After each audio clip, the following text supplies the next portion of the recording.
Machikumbachna, Afrika dafa bachna, kidafanya, kidafa rafet, one machiki wunjul, kidafa wunjul, one yandeke sawai, kidafa wunjul, one machiki wunjul, kidafa wunjul, dafnin rafet yom wentamenda ingama, dafnin rafet yom wentamenda ingara, dafnin rafet yom wentamenda ingara, did you know, that's a richer Africa, did you know?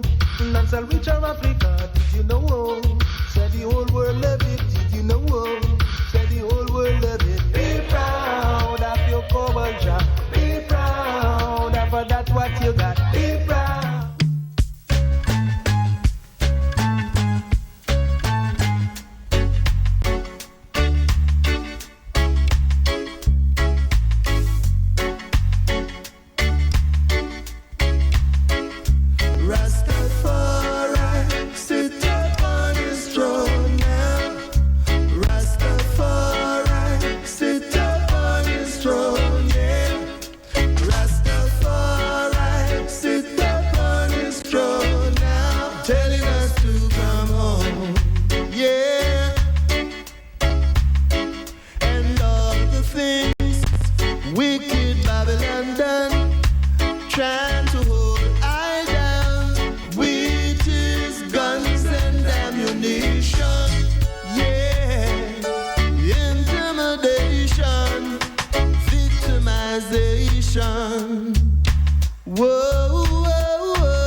Fire operates, burn down Babylon and all them crooked ways and racial discrimination, discommunication, brutalization. Whoa, whoa, whoa. Rastafari, sit upon his throne now. Rastafari, sit upon his throne, yeah. Rastafari, sit upon his throne now, telling us to come home.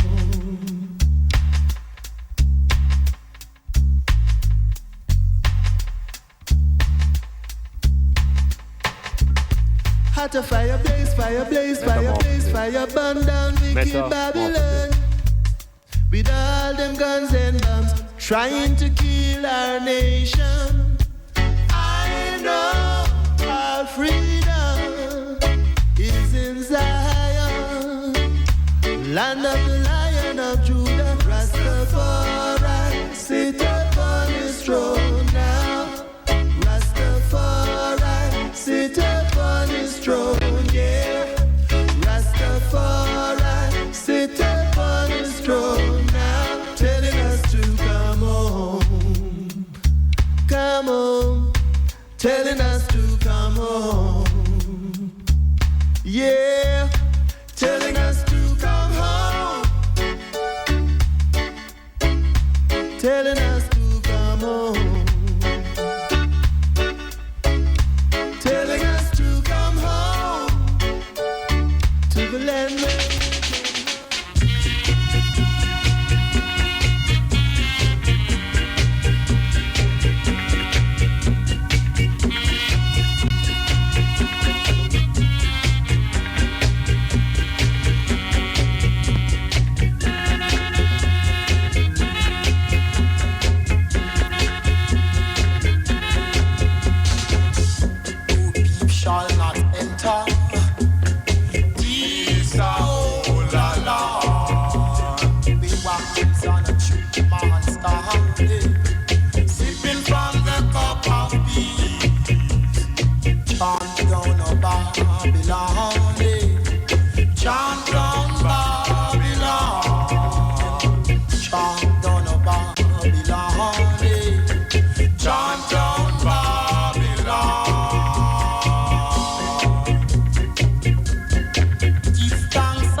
Good afternoon. Greetings. Here. METAMORPHOSIS here. Doc Iman Blak, your host. Coming to you from StylzFM. 96 on the FM dial.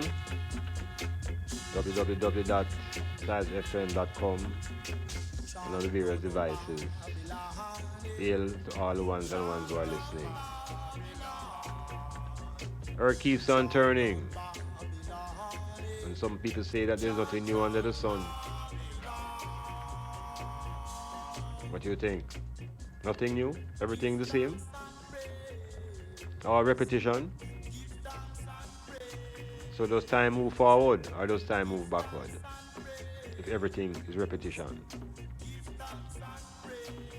Well, we're giving thanks and praise for being present and in time and in space, able to manifest consciousness. Now, this is the early part of March, and generally the population is captivated with the month of February, where all things black and African get an opportunity to surface and to be celebrated and glorified. Movies, clothing, books, everything rush out in February. And then when February comes to a close, I begin to ponder again. Will the people wait for another 11 months to be able to celebrate African history again? And what happens in the 11 months in between? Starting with March. Where is the meditation now since them say it done? So we hurry up to get a lot of things done in February because it's like if it's not done in February, it don't have no value as it relates to African history because it's February, them say you must do all the celebration. Well, I'm saying no, you say in March, maybe we have to move the celebration to a point wherein we're allowed to celebrate right through. And maybe I want to suggest that we revisit our own history because if every time February comes, we get wound up in the same stories, the same memories, the same thing, something not right. Something is not right.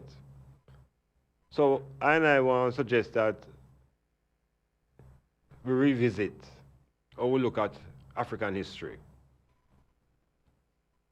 And revisit or we look at the world history.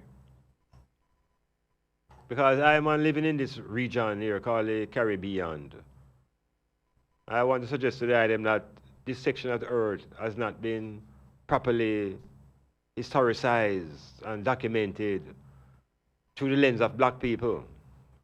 We have left it up to the Europeans to tell us the nature of this region that they have called the Caribbean. So I'm beginning by saying that I want to interrogate this section of the earth. We know much about the continent, and we're going to know more about it in some specific ways as the metamorphosis goes through.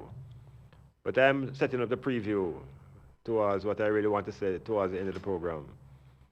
That I want us to begin to turn our attention a bit to this region called the Atlantic region, as it relates to black people's existence.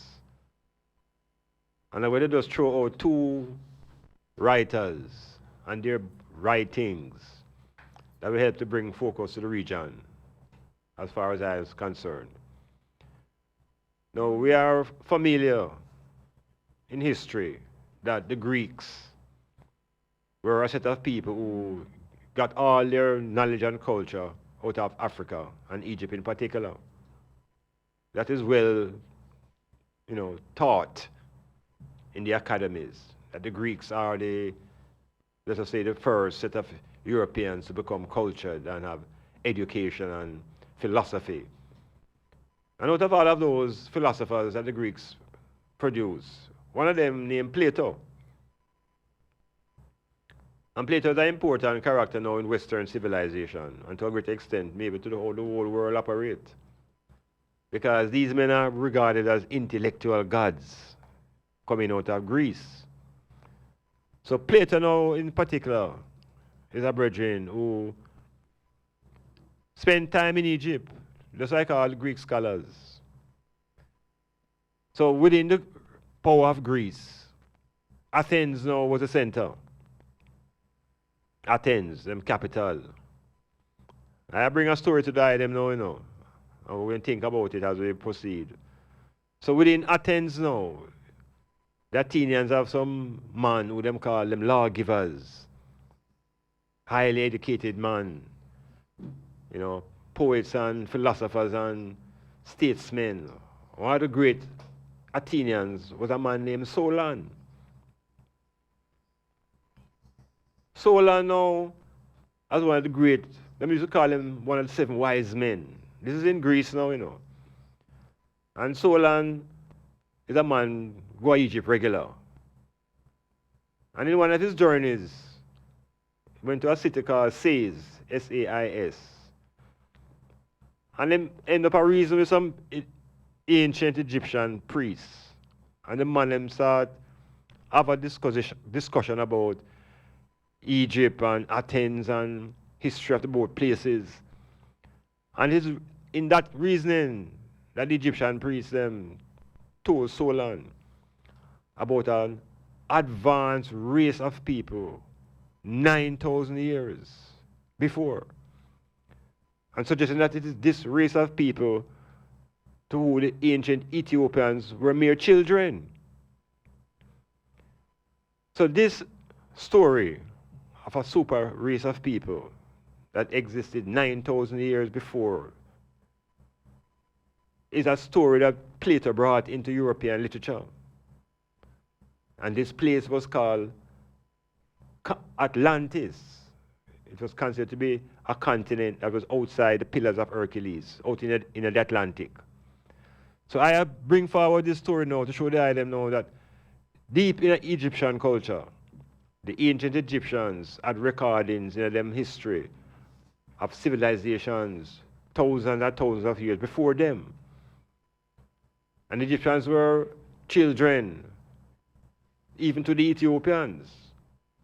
So the knowledge that the Ethiopians, scientific knowledge, to be able to carve out churches out of rocks, where did that knowledge come from? Where did scientific knowledge come from? To cut stone and to build things out of monuments, out of rock. So there is something that we have to explore in terms of our historical anciency that takes us even before the Ethiopians. But the European historians will never encourage I and I to look in those directions. But we become more modern now. In Guyana, there's a great Guyanese scholar. And Guyana turned out Dr. Walter Rodney, and with Guyana turned out Dr. Ivan van Sertima. And Dr. Ivan van Sertima, in his own research and writings, uncover history about this region now that takes I and I 20,000 years before the Christian era. So if you reference the book, They Came Before Columbus, written by Van Sertima, we realize that in this region here now, called the Caribbean, where we only know about it from about Columbus era, if we think about 20,000 years before the Christian era, 20,000 years, it means that in 18,000 BC, there was civilization in this region. 18,000 BC.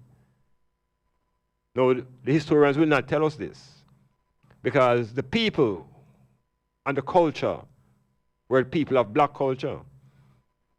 And it is consolidated now when we begin to explore histories of the Mayas and the Olmecs and the Toltecs and their history that takes them into the concept of Atlantis.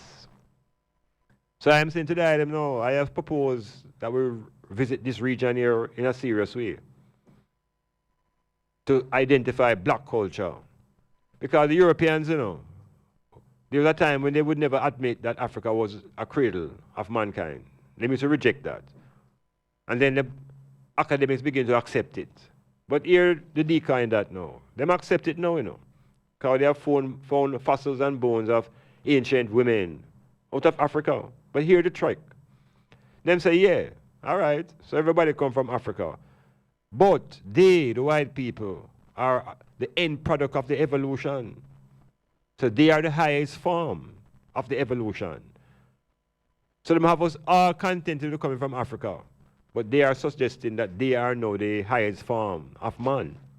Well, listen, I know you know that. And I'm saying man had an existence around this part of the earth, in the Atlantic region. And the Cubans recently uncovered the pyramids at the bottom of the Atlantic Ocean. Pyramids that are greater in size than the pyramids in Egypt. So who built those pyramids? So we are going to reconfigure a story that is based upon black culture and based upon the writings of the great Plato and the even greater Ivan van Sertima. So we're going with that for a while because more importantly in the studio is my guest, a journalist and a herbalist and a music producer and an international traveler and a resident between Africa and England and Jamaica. Hold tight.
Long, but in reality it's just an extension of Rome. The Roman Empire crumbled physically, but they maintained their power ecclesiastically because they run the earth through the Catholic Church and the Pope and the Vatican and all of these agencies that control the mind. So Rome is still in force. But African people continue to struggle to identify themselves. Well, within the context of African people now, still in the Jamaican settings, and we have a lot of people in Jamaica who are in denial of being African, and you have a lot of people in Jamaica who are more African than the Africans on the continent, and it's an exciting identity. But more importantly now, I have a guest in my studio. And this is a person who is,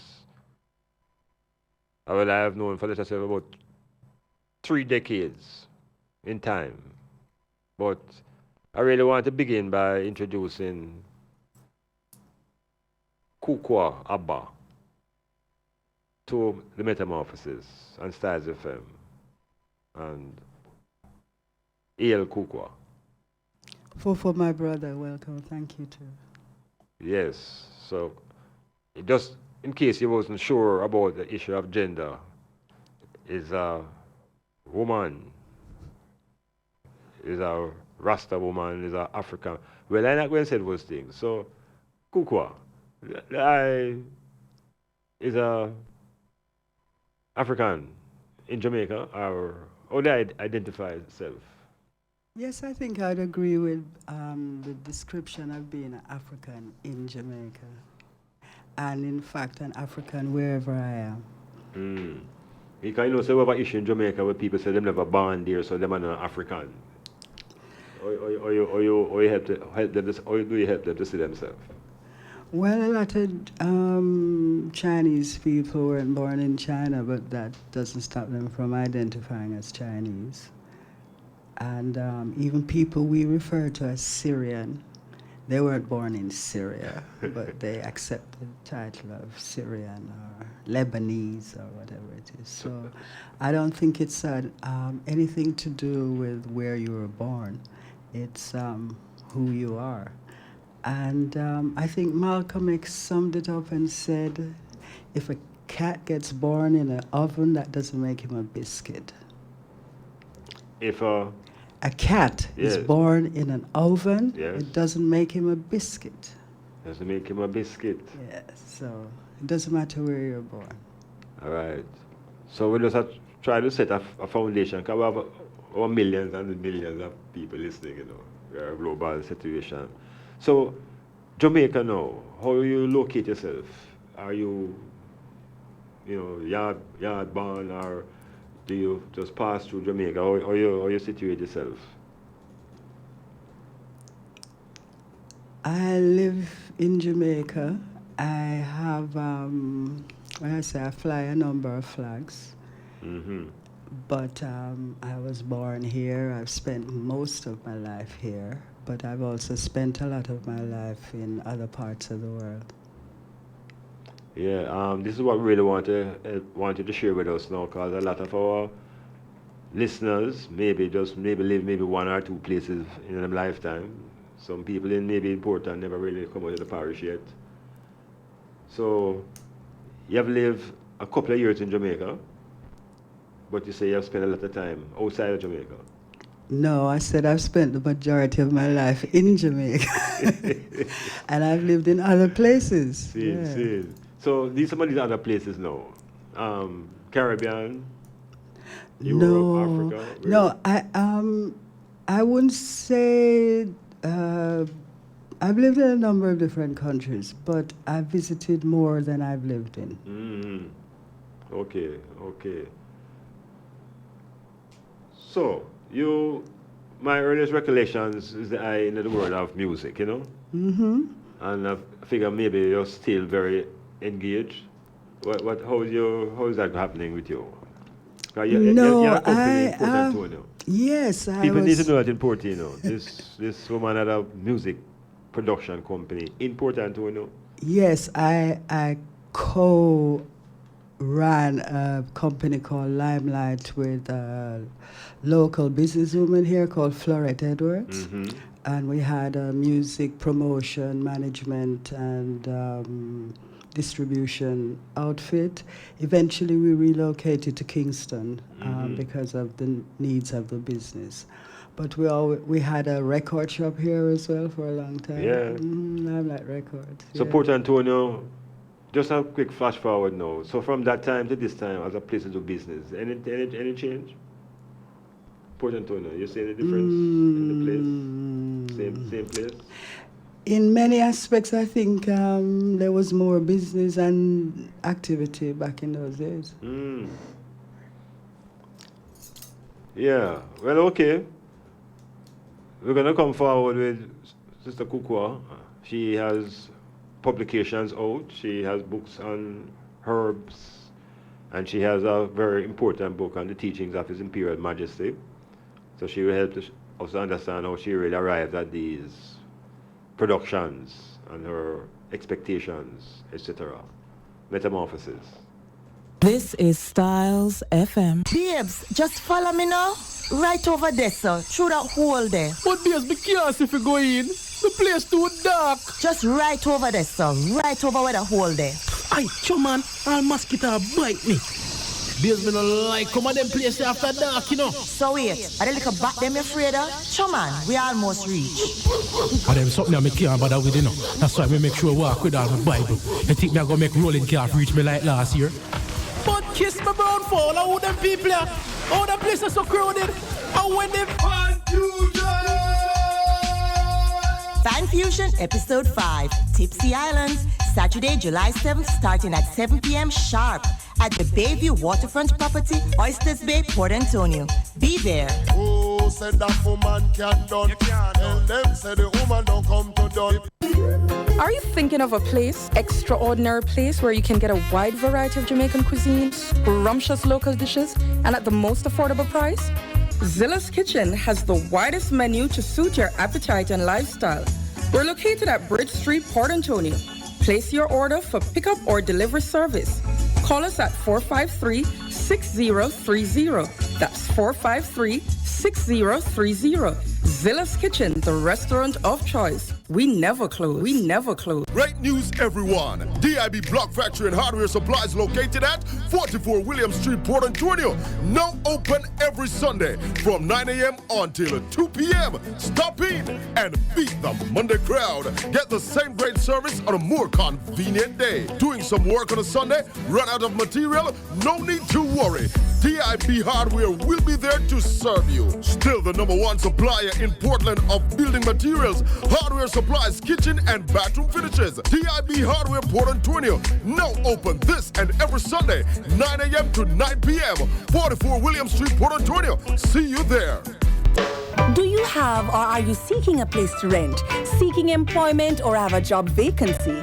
Are you selling a car or having a garage sale? Then come see us. Let Styles do the advertising for you and you'll be on your way in no time. Contact us at 876-286-9216 or 439-5160. Advertising Style. Advertise with Styles. Clifford Guest House, sponsor of Metamorphosis on Monday nights from 9 p.m. to 12 midnight with Dr. Iman Blak. Located at 15 Queen Street, Port Antonio, that's Titchfield Hill. They offer accommodations for up to 1 month. Call them at 285-0610 for more information.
I'm very pleased to have in studio here very versatile and experienced and cultured and whole heap of things.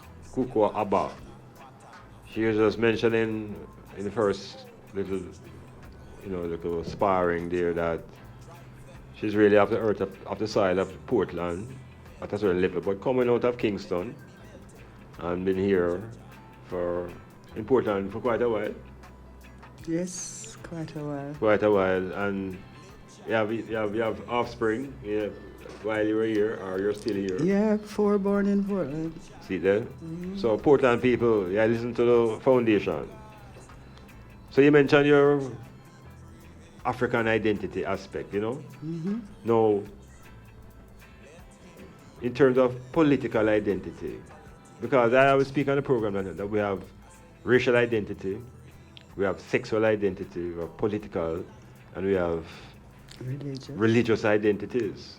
So sometimes we have to find ways to integrate these identities or to dismiss some of them outrightly, But from your perspective, how would you identify yourself politically? How you identify yourself? Or you don't? I'm a political person by virtue of my commitment to social justice, but I don't align myself to any political party or ideology as such. My whole philosophical framework is founded on the teachings of Haile Selassie I. And in terms of my African identity, that was a crucial part of my journey into my fullness. And up to this time, all my missions, etc., have been guided by the principles of His Majesty around African unity and the engagement of the African diaspora. So what do you think about the identity of the Pan-Africanist? Does that resonate within you, or you see it as a different? No, I don't go beyond identify myself apart from as an African woman. I identify myself as a follower, a devotee of Haile Selassie. Yes. Okay. Yeah. So religiously now, or religiously, so would you say that you're Rastafarian? No, I just identified every aspect of my life is centered around that personage and his teachings. Good, so that's why I'm following up, because if you say that to somebody in the street that you're really following the teachings of His Imperial Majesty, like it's almost automatic to ask you if you're a Rasta, because it would appear that at the center of Rastafari ideological framework is the teachings of His Majesty. Yes, probably, but I do not use the word Rastafari in referring either to the personage of Haile Selassie or to myself. Okay. So because in 1930 he was crowned His Imperial Majesty Haile Selassie I. So you think that from that time now the term Rastafari should be just put to rest? Well, it means prince, yes. And he's an emperor. Okay. Is that semantics now we're dealing with? No, but in my research, that's the name that's been used since 1930 in all documents that I came across. So you ever hear people call Selassie? No, I have referred to myself as a Selassieite when I was pressed, but I see. I still don't a Selassieite. Selassieite. Serious. Yeah. People, metamorphosis, and we are allowing original thoughts to flow,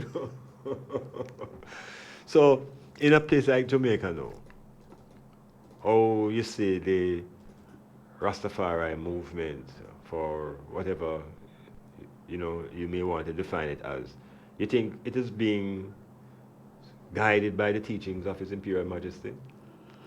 You think how effective do you think His Majesty's teachings are on the movement or the youths today who say they are Rastafari? I get confused, and I have been confused, because I find that in terms of the manifestation and the representation, I hear a lot more about the Bible and Marcus Garvey's teachings than I do about Haile Selassie's teachings.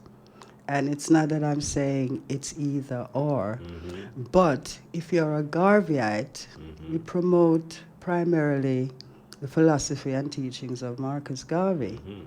So if you're a follower of the Judeo-Christian, you promote the Bible. Right. So as in recognition of the role that His Majesty's teachings and example has given me, I would imagine that anyone who is aspiring to follow his philosophy would promote what he has to say and his worldview rather than something else. Boy, see, I tell you, let me give you an experience. A couple of years ago when I just got onto the UE campus, as a graduate student, big man still, the youths were trying to form a Marcus Garvey movement, right? And I think it's still functioning. After the first 2 semesters or so, 2 terms or the first year and a half, you have a lot of youths who were saying Rastafari. And so when those youths came into the meeting, I can tell you that personally, if I never have a more mature head, the club would have mashed up. Because it was a battle now between, as some man said, who's the highest man? And I hear today, big man who's Rasta man and whole Rasta man. I hear big man who's Garveyites. This pull and tug. Yeah, as to who is the higher man. So you don't think we could find a way to integrate and bring these philosophies under a heading that everybody can be more harmonious, more than each strand claiming to be the way, I don't actually believe that they're mutually exclusive in any way, shape, or form. And I think that a lot of what Marcus Garvey was advocating has been echoed in a lot of what His Majesty has to say. However, His Majesty's philosophy, I would say, is more universal because there is a different perspective and experience from being an advocate and an activist, a social activist and philosopher, to being a ruler of a country. And not only just a ruler of any country, but the only independent country in Africa. Serious place that. And one of the things that, getting back to your whole thing about Black History Month, I find, again, I'm bewildered every year to see how low a profile there is of Haile Selassie. Within the Black History Month. Within Black history, you hear about people who've invented traffic lights more. Because what we have to recognize and what we can't avoid is the historical relevance of that particular African person. Even if you don't want to give him any godlike qualities or any philosophical props, you cannot deny the fact that he, for most of the 20th century, he was the only ruler of an independent African country for most of that time. First member from Africa of the League of Nations, and all the roles that he played in all the international organs throughout his lifetime. We have to recognize that, and in recognizing that, then we can then have a debate about relevance, etc. So it sounds as if you are sort of downplaying the great importance of the divinity part of His Majesty, because perhaps that is the area that has caused the most dissonance, why people maybe don't really even look at the greatness in political leadership or directorship, some things, because in truth, all you have described and he has done. Well, you see, divinity is an issue that, in fact, the king himself said that is a personal matter. Religion is a personal choice, You think so? Yes, it's very... After we get it from idea we need, there's no choice. It's something that has been forced on us. Well, in the end, just like any aspect of your identity, You have choice, whether you exercise the choice or not. You think so? Yeah. I think that's a theory. Well, I choice. have never denied myself my choices, so maybe it's personal. Yeah, But I still believe that collective. concepts of divinity, Yes. what is God, who is God. I mean, if you listen to most of the problems in the world right now, it's because people are confused about divinities and gods and everything. So I don't even go there because you're going to find that you're using the same words and you mean entirely different concepts. So I don't go to God. I call Haile Selassie my guide.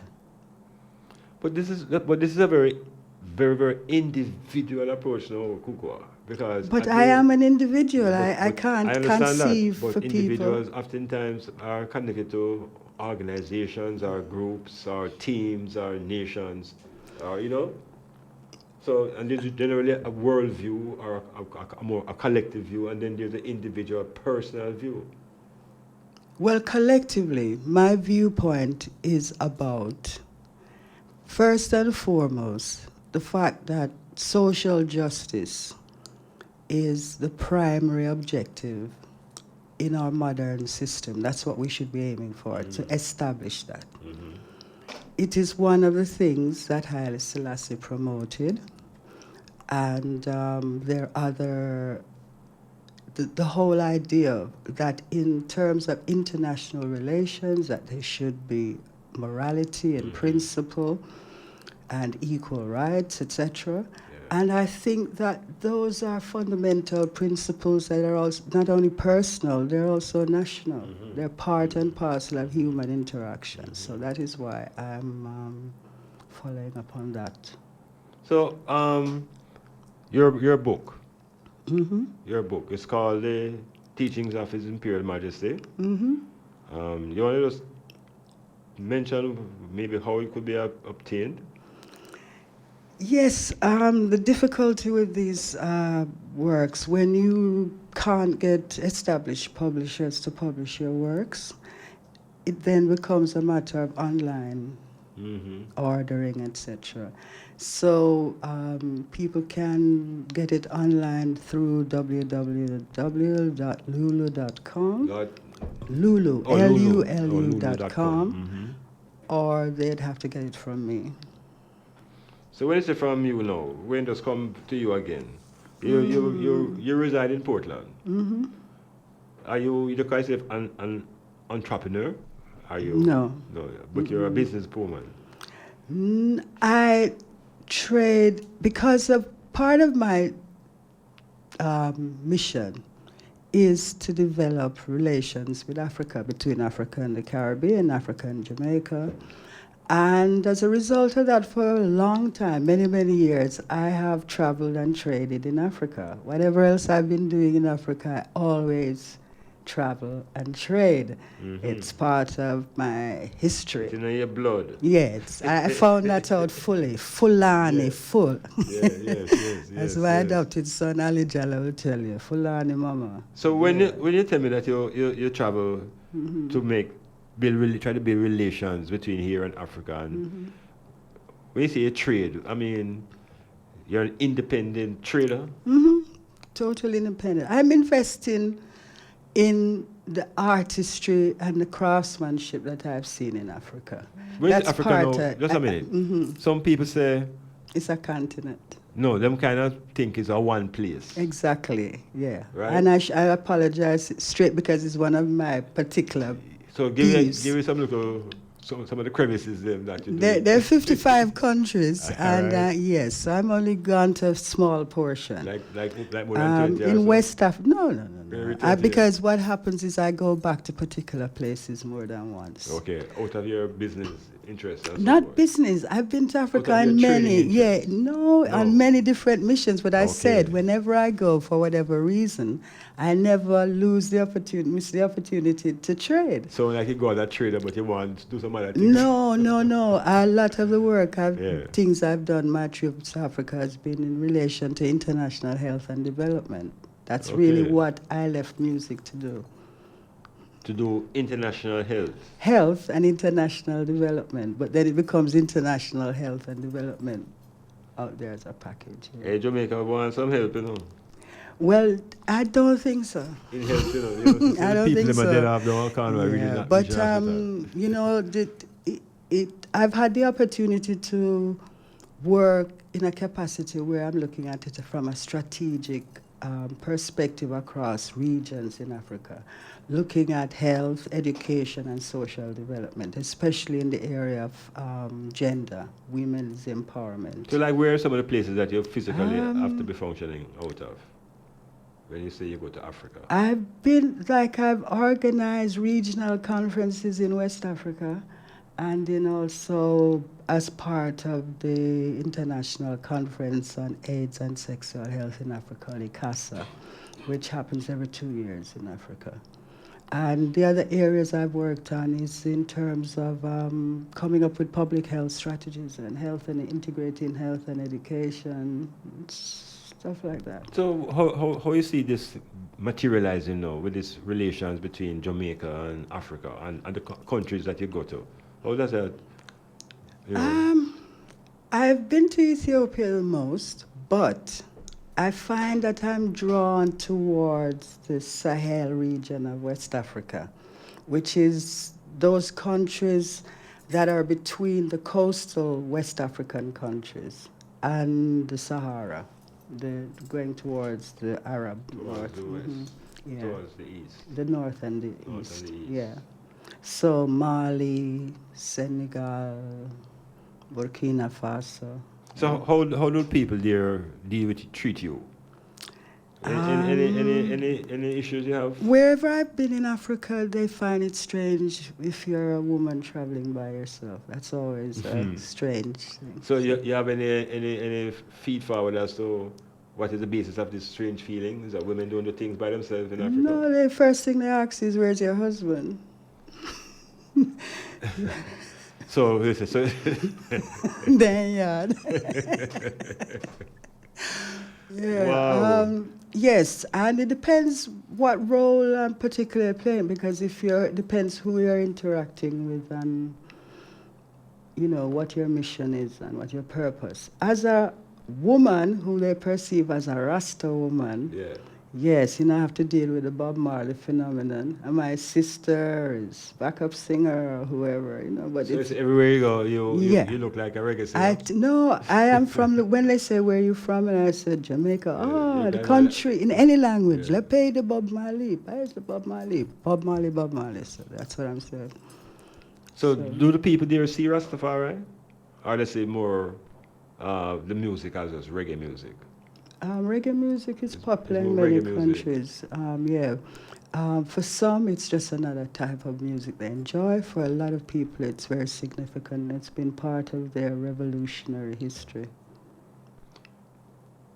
So when you're in Jamaica now, what is it you miss the most about that is in Africa? What is it that is there that... There's so much to discover. To discover? Mm-hmm. And it's so vast. That's the biggest challenge. Meaning what? There's a size or just size, a culture? Distances, distances to take. It's very, you know, you're traveling 8-10 hours. I don't go anywhere. Well, you know, I think part of the difficulty people may have on this side is really fitting in the size of Africa in their own imagination. Mm-hmm. You know? They think America big. Yeah, them think America big. You understand? Yeah. And them things are Europe big. Mm-hmm. But as I was saying earlier, China is big. India, all of those countries. And you know, countries. you were mentioning earlier about maps. Mm-hmm. I know maps can influence your perceptions. And if you look at the maps that we have today, it shows you Africa looking sometimes small and even little places like Australia looking like them big, which is just an island. Mm-hmm. You ever wonder how Australia became a continent? How can such a small place be classified as a continent? It's because it's by itself. Yeah, but so is Jamaica, we're by ourselves. Yes, Metamorphosis in studio with KUKUWA ABBA and sharing her experiences and trying to see the importance between linkages now that are required in Jamaica. You know, say the linkages with Jamaica and Africa were probably tighter during the 70s music. when the man is a chant more about Africa, even within the lyrics. But can I tell you, there are more Jamaican artists touring Africa now than ever before. More Jamaican artists. Yeah, dancehall is very popular in dancehall. Yes, dancehall. So why people is think you should see the crowd of people for Busy Signal in Nairobi. Yeah, Romain Virgo, Wow. Egyptian. I'm sitting in matatus, the minibuses in Kenya, and matatus compete with each other to show latest videos on the matatu. That's a selling point. So you sit there and you see more Jamaican videos in there, like music videos, than I see in Jamaica. So, yes, but there's a feeling. popular. There's a feeling in Jamaica that the dancehall is not selling internationally because the people don't understand. Selling is a different issue. Thing. Music isn't selling anywhere. No kind of music isn't really selling. Okay. You have to be streaming now and that kind of thing to make money. Most people make money from touring. From touring. So you kind of pretty much donate your song, knowing that it's going to get pirated, just to get popular, and then you as the artist try to capitalize once you get touring. So you're suggesting to me that there's a great market in Africa for dancehall? It's popular because of the beats, and then there are mixed genres, like in the West, the Nigerians and the Ghanaians, they have the Afrobeat. And a lot of it's coming from mixed with the diasporan influences. So West Africans, East Africans, and Jamaicans and Caribbeans all meet up in London and Europe and America. So the music gets channeled. Yeah, it's globalized. But there's still a lot of love for authentic roots reggae. How would you, for people listening now, how would you classify and qualify authentic roots reggae music? What are they love the music of the old the veteran classics, Burning Spear culture, Bob Marley, Peter Tosh. Yeah, those, the message music. The message music. Yes, they still love. The problem is that the message music gets a little difficult with the languages because it's only a small number of ex-British colonies that speak English. Everywhere else is either French, Portuguese, some other language. Okay, so the market's smaller for English, you're saying? If the artists would, like I've suggested a couple of them, just do some subtitles on your videos. It would make a big difference. Big difference, but they're slow to market, to capitalize. So what for yourself now? You see yourself as a person fully in the music industry, or you're just at the periphery doing? No, I don't really. I just love music, and I have people, friends and associates who are in the music still and who have been, and it was part of my past. But I'm much more focused on health and development. So this is why you have your herb book. Yeah, that's part of the health agenda. You have your book that deals with, I don't want to use the word spirituality, but with teachings, philosophical teachings and guidances through His Majesty's teaching.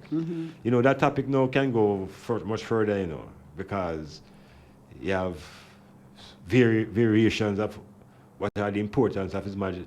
You want to give me a verse out of one of his teachings that you think could be significant in the moment? What I think is significant at any time is I really appreciate. There are two major speeches that His Majesty made that were very important. I think we all know the one with Bob Marley. Yes, that was the speech to the United Nations, which was a very long speech, and that's one aspect of it. But he also made a speech on the eve of the formation of the Organization of African Unity, as it was then the OAU, which is now the African Union, AU. But in it, he was talking about the need for Africa and Africans as people who had been persecuted and oppressed, as being the champions of justice and freedom, because he said, who better could speak on behalf of the oppressed and the poor? So he said, let us not deny our ideals or sacrifice our right to stand as the champions of the poor, the ignorant and the oppressed everywhere. The acts by which we live and the attitudes by which we act must be clear beyond question. Principles alone can endow our deeds with force and meaning. Let us be true to what we believe, that our beliefs may serve and honor us. Yes, the words of His Imperial Majesty. So Rastafari was his first incarnation, and is the king is who you really make a reference to. And I really tell you, I think when Bob Marley started to spread the word of His Majesty in music, Marley became a threat. Marley became a threat. I think it would be really a lot of these musicians. I've heard one and two I respect.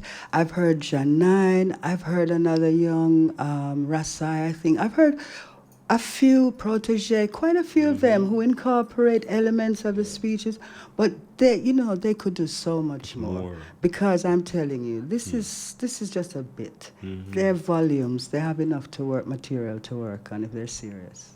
Well, I am a man always speaking about the philosophical opinions of Marcus Garvey and the teachings of His Imperial Majesty. I don't see why they have to be set against each other. No. And I think the levels of perception, as I say, one coming from rulership with experience and history and whole heap of things that our local prophet wouldn't necessarily have access to, information-wise and experience. So we can't ignore the differences, but I think we need to highlight the similarities and focus totally on the similarities. So, Metamorphosis, going through with KUKUWA ABBA, telling us some things that you need to think about. Do you have or are you seeking a place to rent, seeking employment or have a job vacancy? Are you selling a car or having a garage sale? Then come see us. Let Styles do the advertising for you and you'll be on your way in no time. Contact us at 876-286-9216 or 439-5160. Advertising Style. Advertise with Styles. Are you thinking of a place, extraordinary place where you can get a wide variety of Jamaican cuisine, scrumptious local dishes, and at the most affordable price? Zilla's Kitchen has the widest menu to suit your appetite and lifestyle. We're located at Bridge Street, Port Antonio. Place your order for pickup or delivery service. Call us at 453-6030. That's 453-6030. Zilla's Kitchen, the restaurant of choice. We never close. We never close. Remember StylzFM on social media. View us on YouTube, StylzFM Radio. Follow us on Instagram at StylzFM. Like us on Twitter at StylzFM961. Become a fan on Facebook. StylzFM 96.1. Guess what? Styles FM has a new business number for you to call, text, and now WhatsApp. 518-2399. To advertise your business and events, call, text, or WhatsApp us on 518-2399. 518-2399. Don't forget, 518-2399.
Yeah, we got to rise and shine and strive for liberation. Tired of the freedom. Tired of being free and dumb. We need to have free speech and free thought. So when we begin to think freely, we're on the way towards liberation. But critically within our condition, an important aspect of our living is about leadership. And the world today is in a dire need for leaders. Well, His Majesty did speak about the importance of leadership, you know. I think His Majesty's speech and leadership should be beside every leader house in a back pocket. I'm sure get up every morning and read the speech by His Majesty and leadership and commit it to heart and then begin to apply the principles. So KUKUWA was telling us earlier about the importance of recognizing Haile Selassie, as a African leader who is more than supreme, and the landmass that he has inherited is an ancient part of African history. So we hear that it was in. He said a lot of people underrate Haile Selassie, you know, because the Western media and the Western world felt threatened by the Rastafari. And Rastafari decided to bring His Majesty to the front. Because the people in Ethiopia never even know about Haile Selassie, you know. They must see him as them leader. But you see the world was brought to the consciousness through music, primarily. And Rastaman started chant from the days of Pinnacle. Rastafari had been brutalized in Jamaica for just saying the word Haile Selassie. Man, I go out of jail for just in picture. You know, so them say they go and KUKUWA. Yeah. So it's not a normal thing reach black people, you know, in terms of the brutalization that we face, just becoming conscious of Haile Selassie. So KUKUWA was telling us about the OAU. And we're talking about leadership to bring the African continent under an umbrella that today it has been advanced to the AU. So the OAU, we're in Africa, headquarters. Where this thing did set up? It was founded in Ethiopia, in Addis Ababa, and most of the secretariats are based there. The headquarters is based there. There's some controversy over the new HQ, which was built, funded by the Chinese, and apparently suspected of being bugged by the Chinese. They're good at that. But there, all other UN agencies, etc., the major ones, regional ones, are based in Addis Ababa as well, which makes it easier for them to have their. So when you hear the man is just sing about Addis Ababa and the journey to Addis Ababa, there's a ground reality to it, you know, to what the man is singing, you know, and the man who's responsible for pulling it together, the man them have to give him praise. No, that vex enough people, you know. Because I remember, you know, African people coming out of a plantation society, you know, where the image of God is strictly lily white and his son. So imagine a set of man rise up now and I go challenge that and I go show you, say, well, you see, we find a God will look like we, you know. Yeah. And the Bible said this and said that. So that man know, whether him want to know it or not, him is a threat to the Western world. And leadership is what I looked at when we looked at Haile Selassie, the OAU, trying to find ways to organize African unity. But in today's world now, KUKUWA, where do we find proper leadership in Africa? Does that exist? Zuma gone?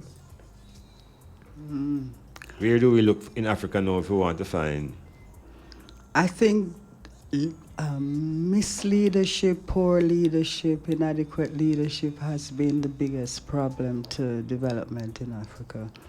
There are many reasons for it. We know the interference, the divisions, and the vested interests of the various former colonials and new colonial powers. But essentially, we've had a problem with leadership in too many African countries for it to not be a problem. And whenever we seem to have a leader that appears to be acting in the best interests of their people and the African continent in general, they somehow get assassinated. Somehow. Wow. You know, accidentally fell out of a plane. I wasn't expecting that. You know? I wasn't expecting that. Yeah. And we can listen to me? Yeah, just hear that, you know, Mashal went down, Lumumba went down, Sankara. And so no that you're saying it. Mm-hmm. No that you're saying it. It's quite a few African leaders that have been taken out, you know. Yeah, man. Yeah. If they don't play the game, they usually go pretty quickly. And, you know, someone like Thomas Sankara, in having recently been to Burkina Faso, because of Thomas Sankara, and... you may want to tell our listeners where is Burkina Faso? Okay, it's north of Ghana, Ivory Coast, and Togo and Benin. It had a name. It had a what? It was called Upper Volta. Upper Volta. Upper Volta. Okay, controlled by the French. Yeah, but even after they got independence, it was still called Upper Volta. Okay. It was Thomas Sankara who gave it the name. Okay, right. Burkina Faso, which is two words from the two major language groups. So Burkina is from the Moore language, which is the Mossi people who are predominant, the largest group in Burkina, and Faso, which is the Jula and the Boba Julassa down in the south. So Burkina Faso means the land of the upright people. Upright man, yes. Yeah. So you're saying about the leadership there now? We had somebody like Sankara who tried radical solutions to the problems. He wanted to do things like really aim towards self-sufficiency, reforestation of the Sahel region, liberating women from the positions they had in there. He was one of the first leaders to speak openly against female genital mutilation. He upset a lot of the chiefs, the traditional chiefs who didn't want to give up their powers. But one of the things that he was committed to providing 2 meals a day and water to every Burkina, because he's 2 meals a day? 2 meals a day and water, adequate water. Yeah. Because he felt that it was not fair that a few had a lot and many didn't have. So he instituted some drastic programs, cut off the IMF, and, you know, put the French in their place. And unfortunately, his closest ally, his brother, practically, Blaise Compaoré, he became the president after Sankara was assassinated, but recently the French have agreed to declassify information around that because his widow has fought so hard over these years to put blame where she felt it lay. And now we see that Compaoré was overthrown in 2014, and there was a counter-coup in 2015, and just last week those counter-coups went on trial. And then by Friday, there were attacks in Ouagadougou, the capital, and they attacked the military headquarters and the French embassy. And this is one of the third major attacks in Ouagadougou. The problem on the continent, I mean, it may appear to be the leadership, you know, but isn't it really just the hands of Europe still manipulating the place? Is it still the European colonial powers that are... Yes, but they can't work without cooperation, like with anything. Like anything else. If you don't have co-conspirators within your group working with the opposition, then they can't get their victory. They only succeed because you have traitors. So is there ever going to be a time when there are no traitors and the mission can be accomplished for the benefit of the people, or is there always a situation wherein I've if there's no spoken. traitor, the man gets shot? When I travel, I speak to a lot of people, and I particularly like to speak to the young men because the reality, if we want to look at it real, most of the so-called gang wars, most of the so-called jihadi attacks and all, it is young men. Right. So what we have is a problem with young men. And in Jamaica too, Everywhere, this is what I'm saying, Okay. the gangs, the All whole, all of this. These are disaffected young men who have not been given either the support, guidance, or whatever they needed to become useful citizens. And as I said, the devil make fine work for idle hands. And everywhere you go, it's the same picture of the young black man who can't find a job, walking around selling cheap Chinese goods in every capital. Or they turn scammer because, we have to know that the Nigerians set the trend when it came to scamming, international scamming. They've graduated to bigger and better things now, but it's still a career option for a lot of young men. What do I do? Use my technical skills to scam and use my other skills to be a hired gun. So, what you're saying, is it something that's being directed? Because it seems very organized that globally the black people are generally the youth doing the same thing. Well, it's because we're all suffering from the same crisis of leadership.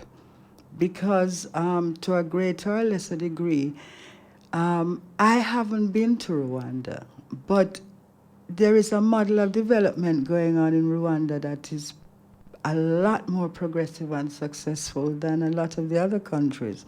The West called Paul Kagame a dictator, or a tyrant, but results speak. And I think it's a country that has some of the best statistics going in terms of growth, development, health, well-being. It's one of the only countries in Africa and probably in the world that's plastic-free. That's a very serious stage. Everywhere else is dying under plastic, but Rwanda is plastic-free. I find that absolutely amazing, And even I fret when I go to the supermarket in Jamaica. I just tell them, don't give me no more. Me walk with my bag now. Because I fret about the suffocation the island is under now with the plastics. And when you think about Africa, how they project it, you would never think, you think that would be something that would happen in Europe, where they would become plastic free and free from this and free from that. So the impression I'm saying today now is that a lot of us in this section still view Africa as something that is not developed. Yes, well, again, it's however the media portrays Africa. How you get black people in the Western world, Jamaica, to see Africa as somewhere they could go for a vacation? Well, I think first of all we have to stop seeing Africa and start seeing countries in Africa. Yes. The way they say whether they're going to go Germany or Italy or yes, exactly. Yes. And then you'll find whatever it is you're looking for. I was speaking to a group of young students from Case recently. And I'm saying that they're always looking to America for opportunities as educators. There are plenty of opportunities all over Africa for educators. Rwanda has an aggressive agenda of anglicizing.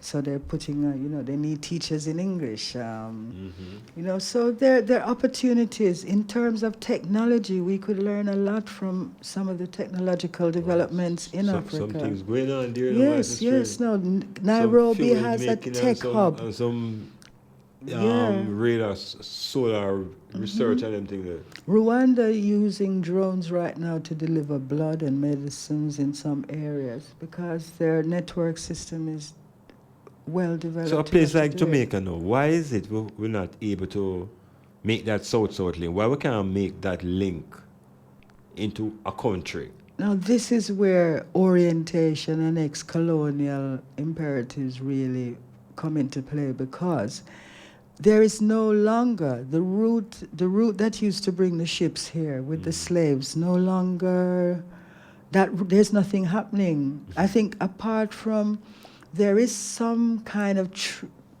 transportation connection between Brazil and Portuguese parts of West Africa. Mm-hmm. I know, for instance, I remember hearing about this when somebody said that the cocaine was going straight from South America to West Africa to Equatorial Guinea. That's how come that leader there had become so rich, blah, blah, blah. But there are some flights between some parts. But apart from that, shipping, everything now seems to be routed northwards, Yes, and then comes down to us. So we need to perhaps reshape the triangle and start to develop links. Because if you're in Dakar, you see nothing but sea. The next thing is the next piece of land on the Caribbean. Mm-hmm. That was where the door of no return is. Yeah, okay. So there was nothing else So to now, see. that gap in awareness, forward again to the concept of leadership. Because if we had a certain type of leadership on this island, the people would probably be motivated to look in that direction. But if we can even, let's just rewind the clock. It's more than 50 years ago Haile Selassie came to Jamaica.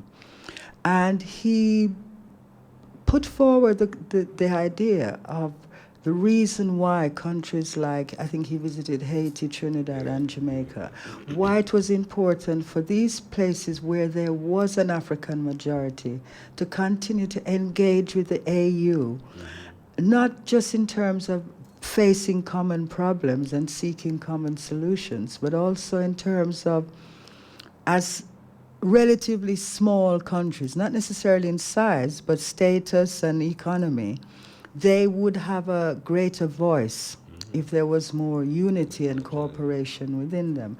And also in terms of trade, if you're looking at the potential within CARICOM, it's limited.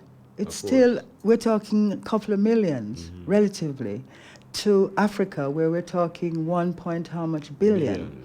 So therefore, we have to start thinking in economic interests. I know, for instance, that Grace Kennedy started shipping stuff to Ghana. And there are other potential markets. South Africa could be a good market, Kenya, if they want to start easy with the English-speaking countries. But it's a great market. But the lock that we have been locked into the northern, western, this western capitalist framework. Even our people. Well, remember from historically, we have been a land of export. And a lot of the resources have been going to England, Europe, and recently to the United States. So how do we get the schoolers them and the college students to have a view of looking into two or three countries in Africa as a way to upgrade themselves? Because the North American, the Trump administration is really forcing I to look into itself, Back against the wall. Yeah, well, long time the back against the wall. I think we'll barely reach this or no. So, I mean, your experiences. I think there could be a lot more exchanges between countries in the Caribbean, the diaspora in North America, the African diaspora in general. Yeah. Because when I'm traveling around, I see Lebanese, I see Chinese, I see people from the Indian subcontinent, people from Europe, traveling around Africa with their briefcases, doing business. Right. I don't see many people from the Caribbean. Yeah, okay. So you think that has anything to do with the general term is that a sort of mindset. Self-hatred? No, it's just a mindset. A mindset that everything that's going to offer potential is up north. And nothing good can come out of Africa? Well, I don't even think it's that conscious. I just think they've never been oriented to the potential and the possibilities. There have been attempts. I know that, I think it's a few years ago, I know that the sign-off took place a couple of years ago. Memorandum of understanding between South Africa and Jamaica in terms of science and technology, indigenous knowledge systems, medical marijuana. There are lots of potential areas where there is a lot of scope for mutual benefit by St. closer. Vincent is making a great effort, to get a line, an airline from them. Yes, you see, but it's economy of scale. It has to be at least CARICOM wide. That size. Because the size is just not economically viable to have for small. Yeah, because right now, you have to do an island hop in the Caribbean. All right, so let us look into this region that we're into. This what you call it CARICOM. To really have any real relationships now with countries in Africa. You have any hope for any pan-Caribbeanism, any collective political will in these islands? Because in the 50s there was this attempt at federation, which them said Jamaica helped mash up.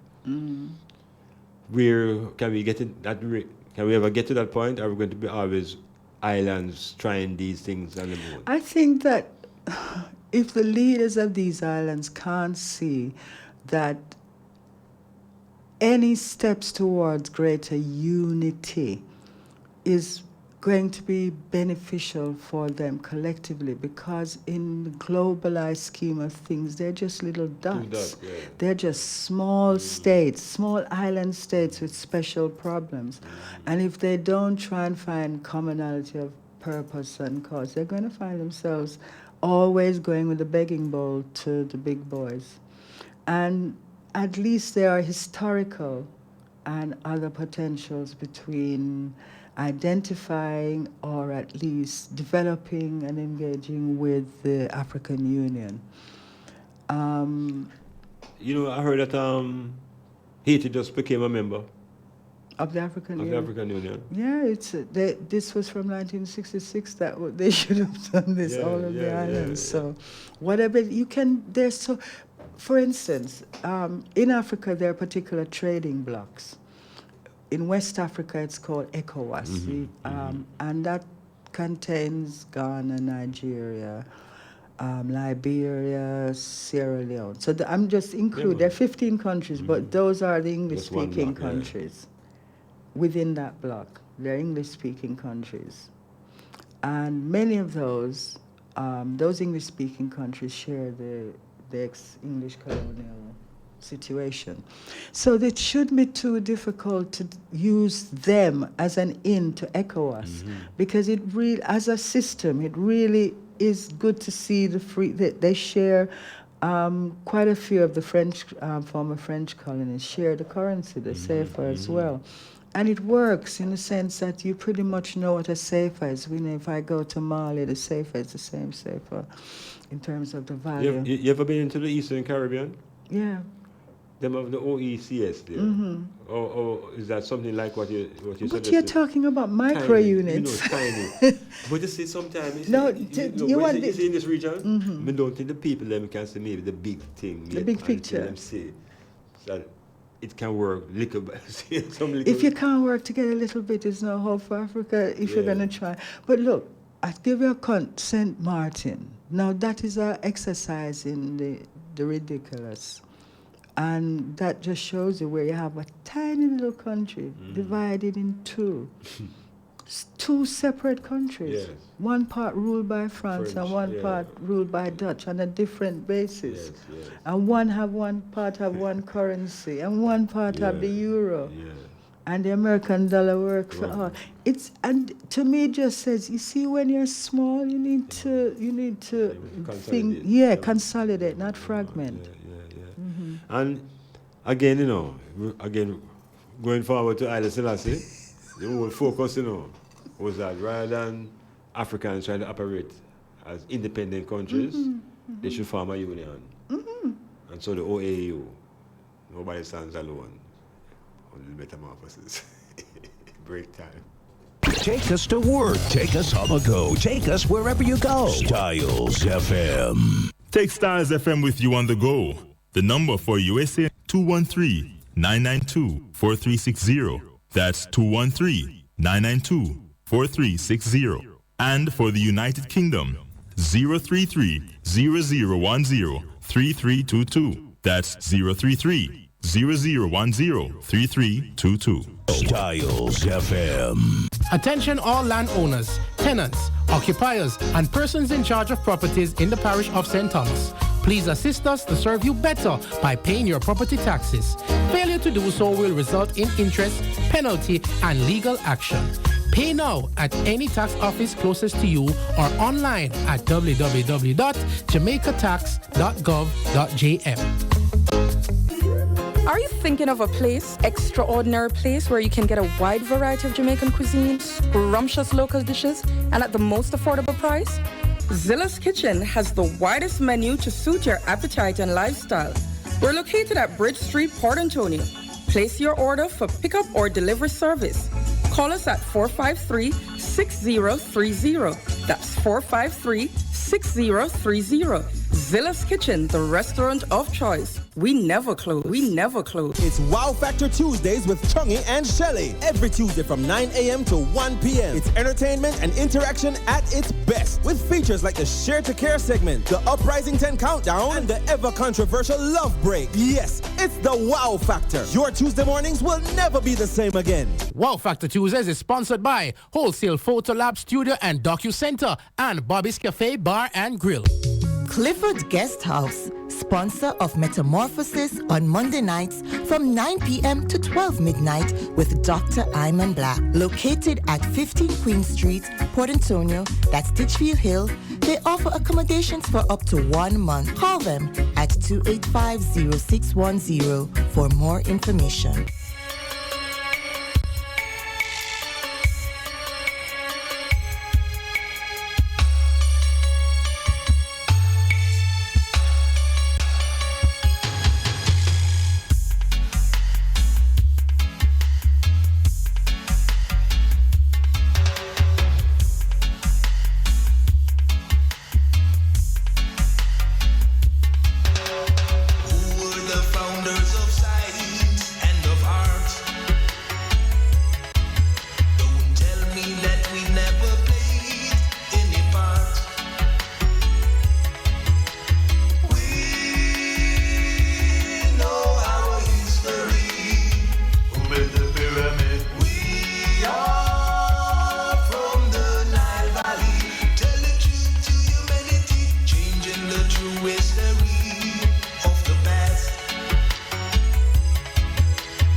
Metamorphosis continuing through this edition with special guests KUKUWA ABBA.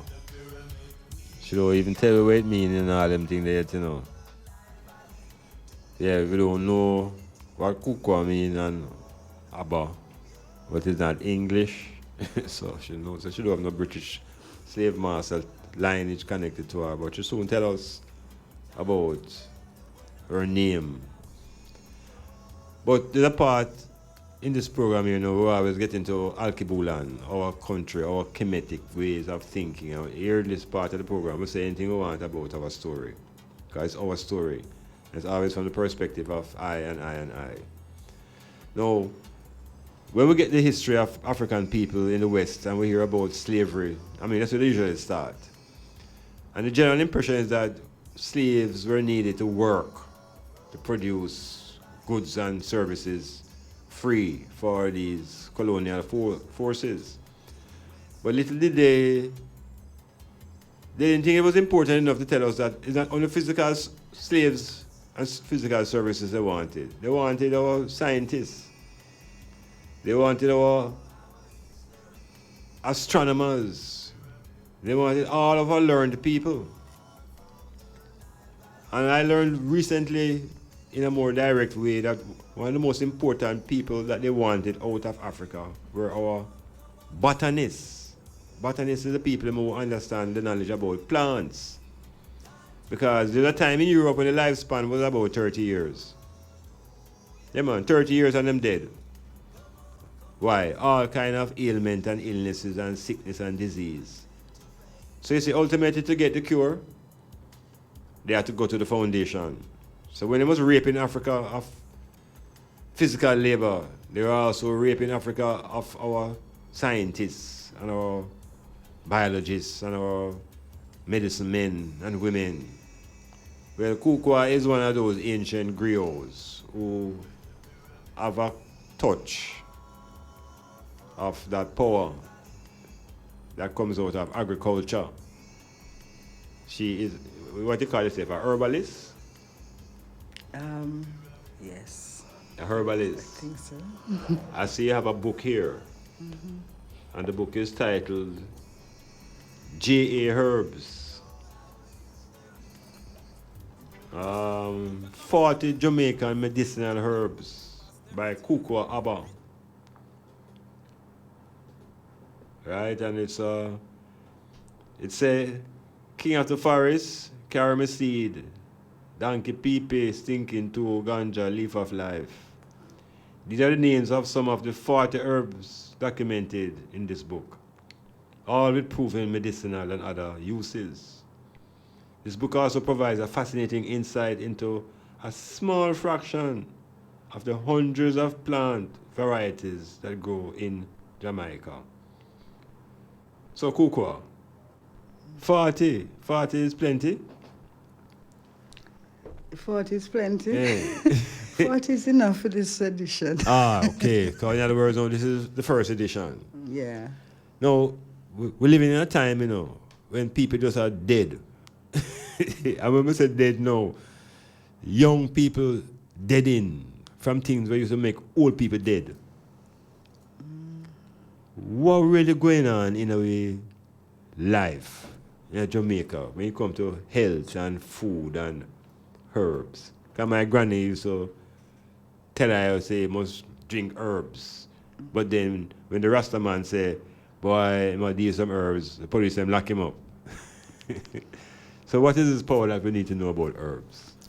I think it's very important to know that herbs were the original healing agents, but also herbs were there for food as well as for medicinal purposes.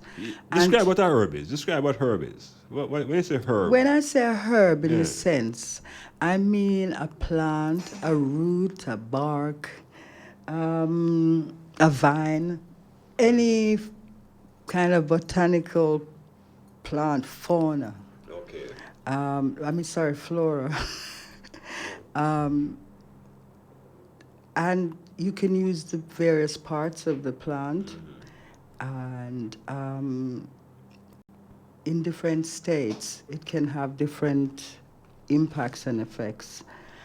And it's really about knowing that a lot of the so-called medicinal things, pharmaceutical products, originate from plant material, and in some cases they've processed the plant material or they've synthesized a version, which means they've looked at the construction of the molecules, etc. in it and found a way of mixing something like that in the lab.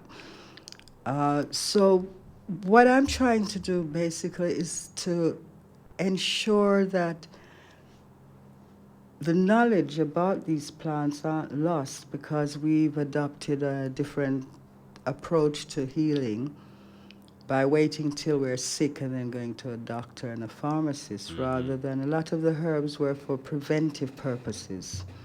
So I'm amazed at how much the knowledge is being lost. So I'm not the only person. We have another herbalist in Portland, Sister Evelyn Harris. And across Jamaica, there are a lot of other people who are interested in preserving the knowledge and conserving the plants themselves. A lot of these wild herbs are being threatened by current farming practices, especially the indiscriminate use of herbicides, the weed killers, what they call it, Roundup. Gramazone. All of those things, because they kill plants that bear seeds, and once they do that, the plants can't multiply. And then we're losing particular species of plants because of those practices. And just generally urbanization, more roads, more houses, people just chopping down trees and plants without really knowing what they're killing. I see. I'm just looking at a glance, and it's a in Ghana. A tea of young moringa leaves is drunk to relieve asthma and painful joints, and externally for boils, glandular swelling, and for skin problems. Moringa leaves. It come on the market big time. So Moringa? Yeah, popularity wise. But you see, this is again, now, I had writing this book took a number of years, the research and the writing. And over the time I was writing, from when I started, I was talking about moringa and people going, what? To by the time the book was finished, it was moringa everywhere. And it had turned into moringa. But it was first brought to Jamaica back in the 18th century because the moringa oil was very popular in earlier times for like lubricating watches and equipment. The oil of the moringa seed was the reason why it was planted commercially. But because that oil has been overtaken by, newer oils, etc. But it's an amazing plant. And I wrote a paper about 2 years ago looking at just moringa. The moringa tree and the baobab tree as two trees that are quite common in Africa, and showing how utilizing all parts of the plant and everything more efficiently and more widely, they could address food and nutrition security, as well as social and economic development from the pharmaceutical and nutraceutical byproducts. So, and as a result, I went to the AUR conference in South Africa. I was invited to present the paper. And it's amazing that while you see people dropping out food parcels out of airplanes to starving Africans, they have those two plants, and just because those plants are not being used as widely or as beneficially. But, and that paper was part of my preparation for my next book, the book I'm working on now, which is called Real Food. Which called? Real Food. Real Food. Yeah, it's a working title. Where I'm looking at baobab and moringa were two examples of looking at rediscovering the benefits of indigenous foods, traditional indigenous foods and plants, which are easier on the environment to produce, gives us a variety of nutrients, and gets us away from this the international food mafia that currently controls not only the food that we get, but the means of producing the food by the control of genetically modified seeds, etc. And a lot of these traditional crops don't require herbicides, pesticides, all the sides, because they were indigenous to the areas where they grew. Whereas these imported crops, like need things to protect them, they need a lot of inputs. And they're also more degrading. You tend to get these monocrops, so they plant nothing but maize or nothing but soy, nothing but rice. Whereas the traditional way was intercropping and rotational, and a lot more reliance on tree crops, as a means of things. So what we want to do is to rectify it, because it will bring about more self-sufficiency, more independence from these multinational oppressors, and also it's better for the environment. And there's a meeting going on, and I'm so not shocked but surprised that there isn't more reporting on it. It's a regional meeting of the Food and Agricultural Organization, and they're trying to institute a lot of change in the way the crops people plant, the type of crops they're planting, the need for food and nutrition security, because countries like ours, when our crops are destroyed in hurricanes or whatever, We're now in a position that most of our food is imported. So if we're reliant on imports and we're not earning the foreign currency, when you look at some of the data of our food versus our food importation bills versus our GDP, it's ridiculous. It's not sustainable.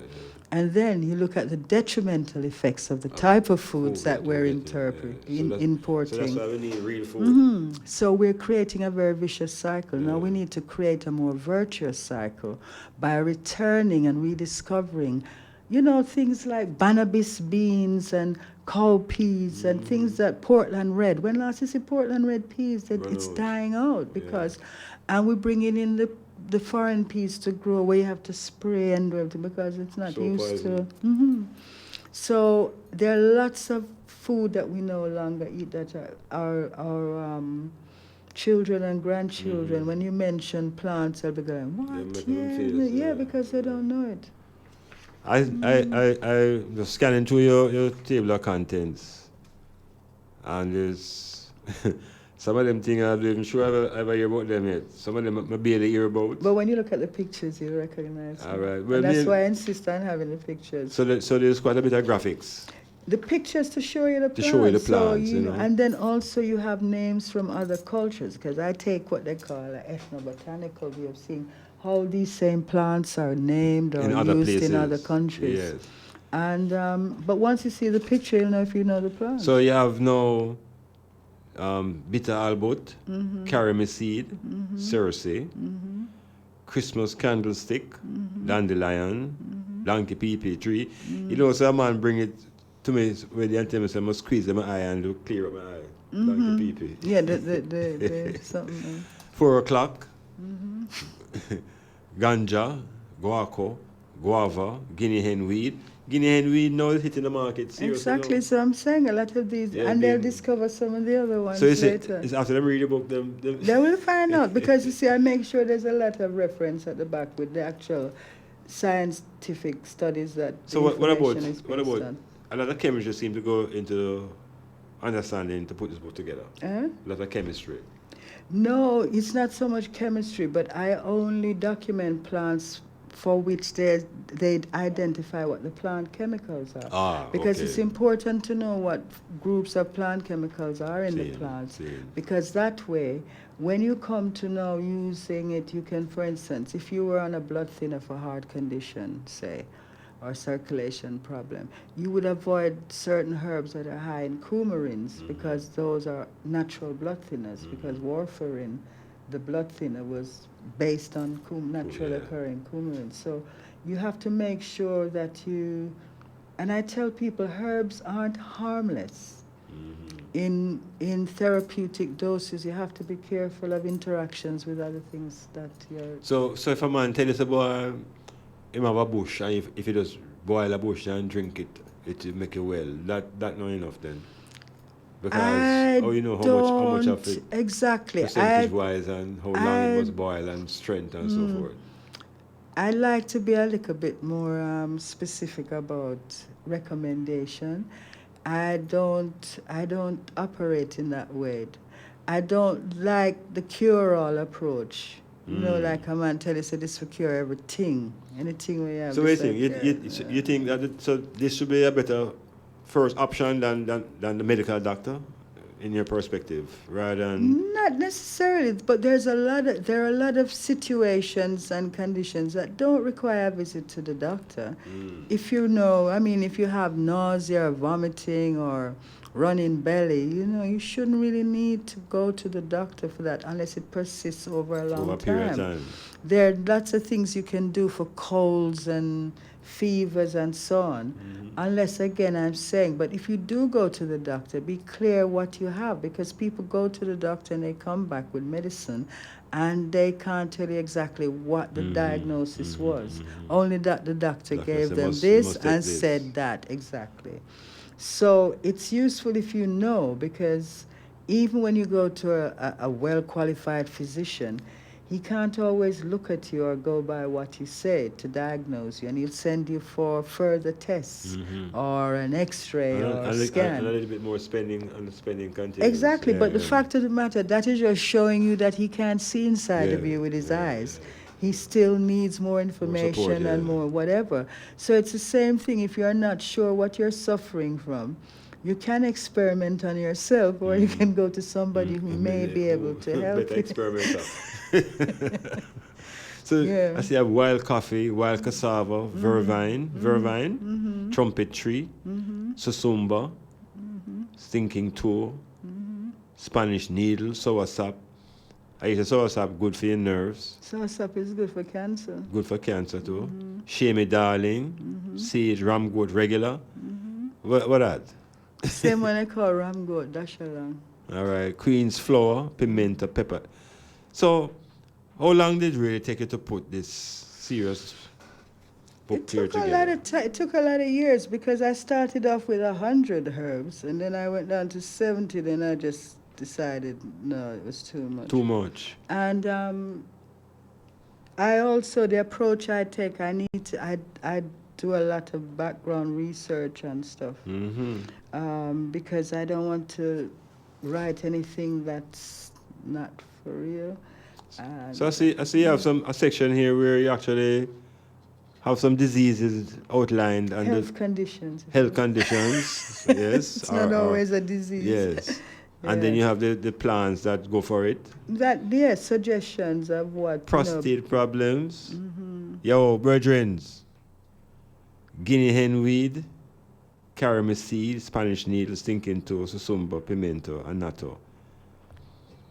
So I figure that if you some combination, it may help. It depends on, when you say prostate problems, cover a wide spectrum. And this is what it with a lot of things. It depends on your stage. If, as most people here do, they wait till they're near death or they're spitting blood or something before they show up, and then they want a miracle. Yes. They really want. That's why they end up going to Obeah, because they're looking for somebody to convince them that they have the answer. So, the herbs now, because all of these plants were, apart from the moringa tree, every one of these plants, the pictures were taken by me here in Portland. Okay. Most of them up in Nonsuch. So this Garden of Eden. I'm trying to find a good word for this book here now, Is a reference book.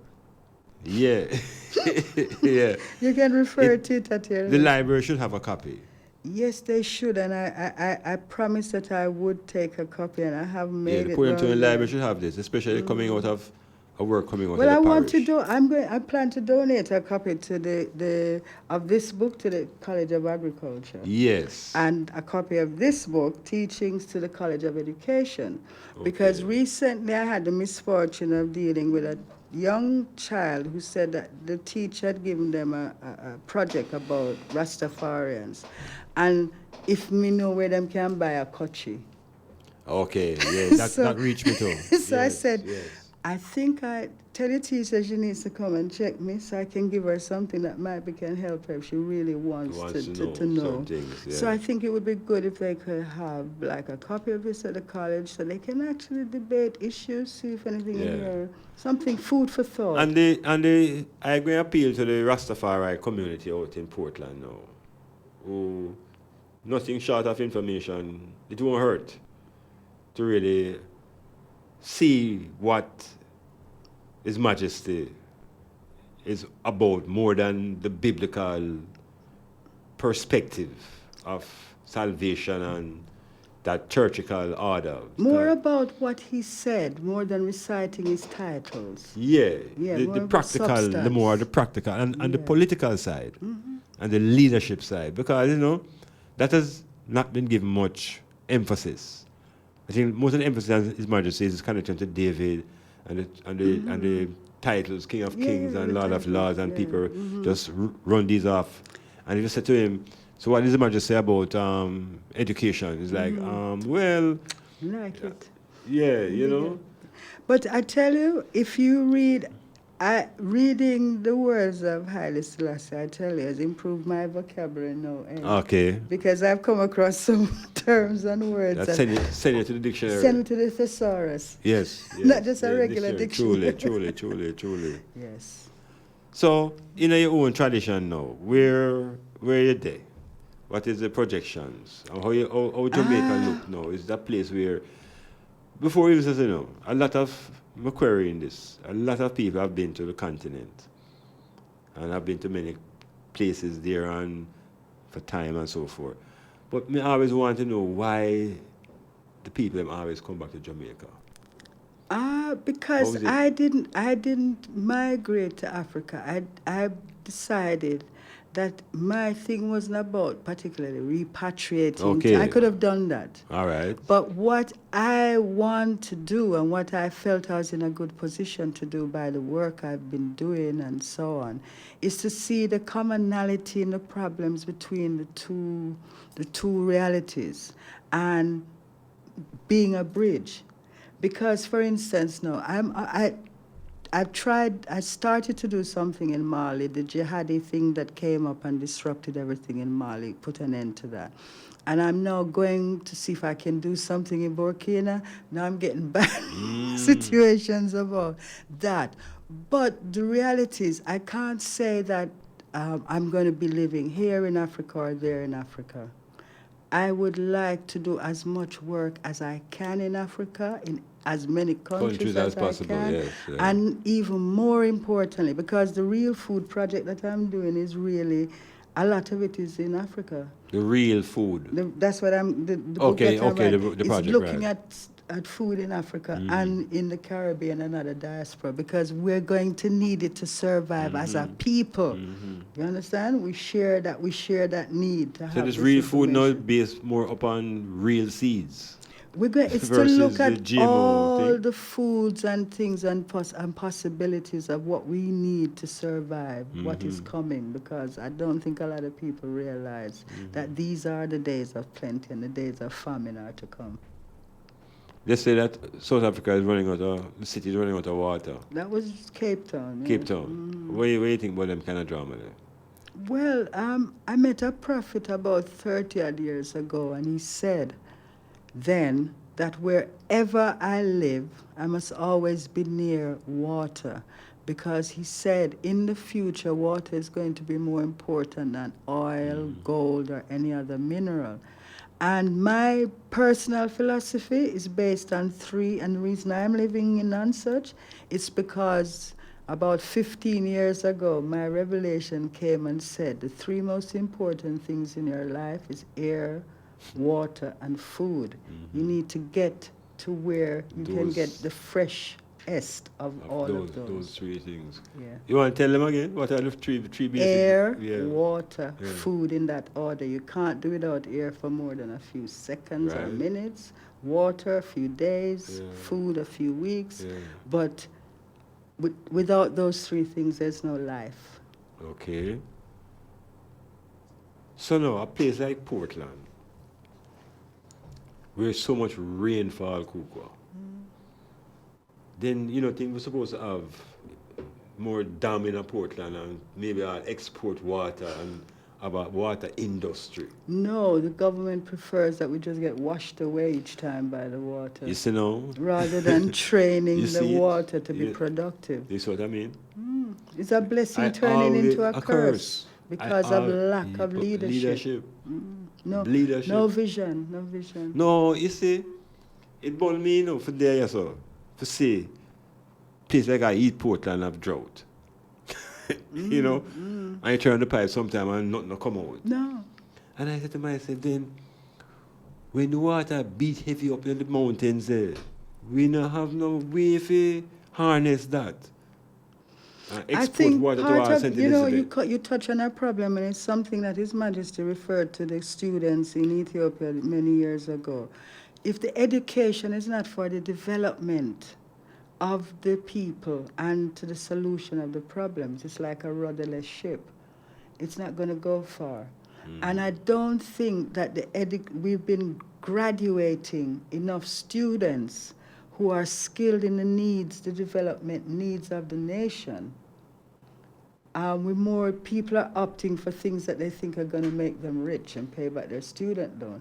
But right now, we need people who can build good roads, dams, know how to make the island work. Those people are Chinese, no? Well, exactly. We have to import the expertise because we're not producing the experts ourselves. We have a whole bunch of people who are doing marketing. What is everything we importing? That seems to be technically vital. No, but what I'm saying, why send graduates to do marketing when we need proper roads built, we need dams built, we need to develop our natural resources in a more effective and sustainable. We're all going after, every country is signed up, including Jamaica and all the countries in Africa, are signed up to these 2030 development goals that are supposed to reduce poverty, improve health, education, sustainable.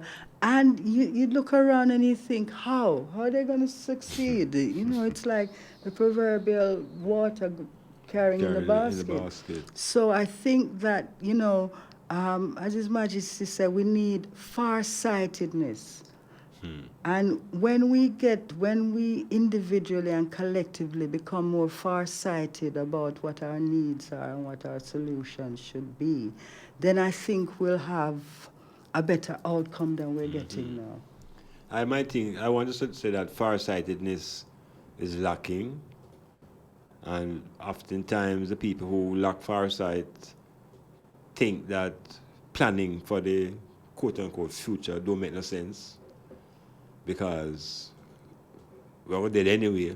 But it's no point making plans if you don't have a clear concept of what you're planning for. Oh my gosh. Hey, music. It's my taxi. It's a taxi. Right. I think he's just going. We soon come again. Metamorphosis.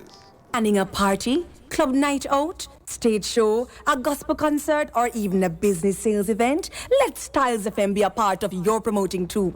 Take advantage of our low-priced promotion packages with commercials, interviews, giveaways, reviews, and much more. We have special offers when you mix and match and bundle your options. Contact us at 876-286-9216 or 439-5160. StylzFM for the most effective way to exploit your marketing dollar.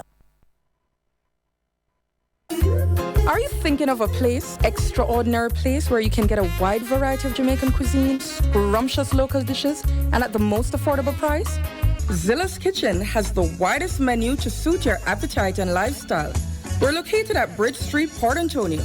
Place your order for pickup or delivery service. Call us at 453-6030. That's 453-6030. Zilla's Kitchen, the restaurant of choice. We never close. Babes, just follow me now. Right over there, sir. Through that hole there. But babes, be careful if you go in. The place too dark. Just right over there, sir. Right over where the hole there. Aye, man, all mosquito bite me. Babes, me no like come on them place after dark, you know. So wait, are they like a bat them afraid of? Man, we almost reach. And them something I make care about that with, you know. That's why we make sure I walk with all my Bible. You think they're gonna make rolling calf reach me like last year? But kiss my brown fall, how them people are? All the places so crowded. And when they Fan Fusion, Episode 5, Tipsy Islands, Saturday, July 7th, starting at 7 p.m. sharp at the Bayview Waterfront Property, Oysters Bay, Port Antonio. Be there. Who said that woman can't done? Tell them say the woman don't come to done. It's Wow Factor Tuesdays with Chungy and Shelly. Every Tuesday from 9 a.m. to 1 p.m. It's entertainment and interaction at its best. With features like the Share to Care segment, the Uprising 10 Countdown, and the ever-controversial Love Break. Yes, it's the Wow Factor. Your Tuesday mornings will never be the same again. Wow Factor Tuesdays is sponsored by Wholesale Photo Lab Studio and Docu-Center and Bobby's Cafe Bar and Grill. Clifford Guest House, sponsor of Metamorphosis on Monday nights from 9 p.m. to 12 midnight with Dr. Iman Blak. Located at 15 Queen Street, Port Antonio, that's Titchfield Hill, they offer accommodations for up to 1 month. Call them at 285-0610 for more information.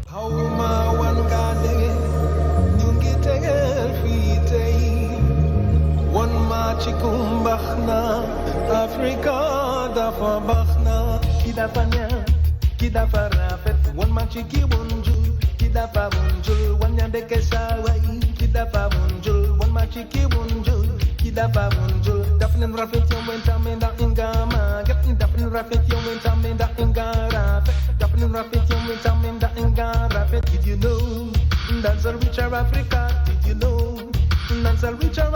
Yeah, we just reach Africa again. That is Maragini. Well, my guest ABBA is about to make her movements, and she just tell me, say, well, I just show her a little heading about a woman in America who is this politician, and her argument is that she is thankful for slavery. This is a black woman. Because if she wasn't rescued by white people, she would probably be in Africa worshipping a tree. KUKUWA, tell the people them about Africa, the continent, and that perspective about backwardness and sophistication in America, and why we should look to Africa as a way forward more than backward. I would just echo what I think many on the continent would say, is that you need to just get to know the different parts of Africa, pick up area you'd like to follow through on, read about it, learn about the history, learn about your own connection to that history, and then perhaps decide on visiting or some virtual reality checkout, I don't know. But I think more practical use of these so-called Black History Months and other special occasions when we remember ourselves, that maybe we should use these opportunities as teaching and learning moments exactly about what is happening in Africa now and how we got here. So, oftentimes we get bogged down in the Black History Month with how we got here. Mm-hmm. But I don't think there's much on the contemporary. No. There needs to be a lot more engagement. That's all I can say. Reach out, go online, look out and see what's happening.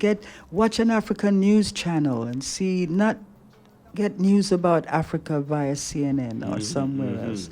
You can go on the internet and tune into tune into some South African stations. Start with where you can understand the language and work there. Have you seen the movie, Black Panther? No. But you hear I've heard about it. Yes, so what do you think? Think something that Black Americans need to think of Africa?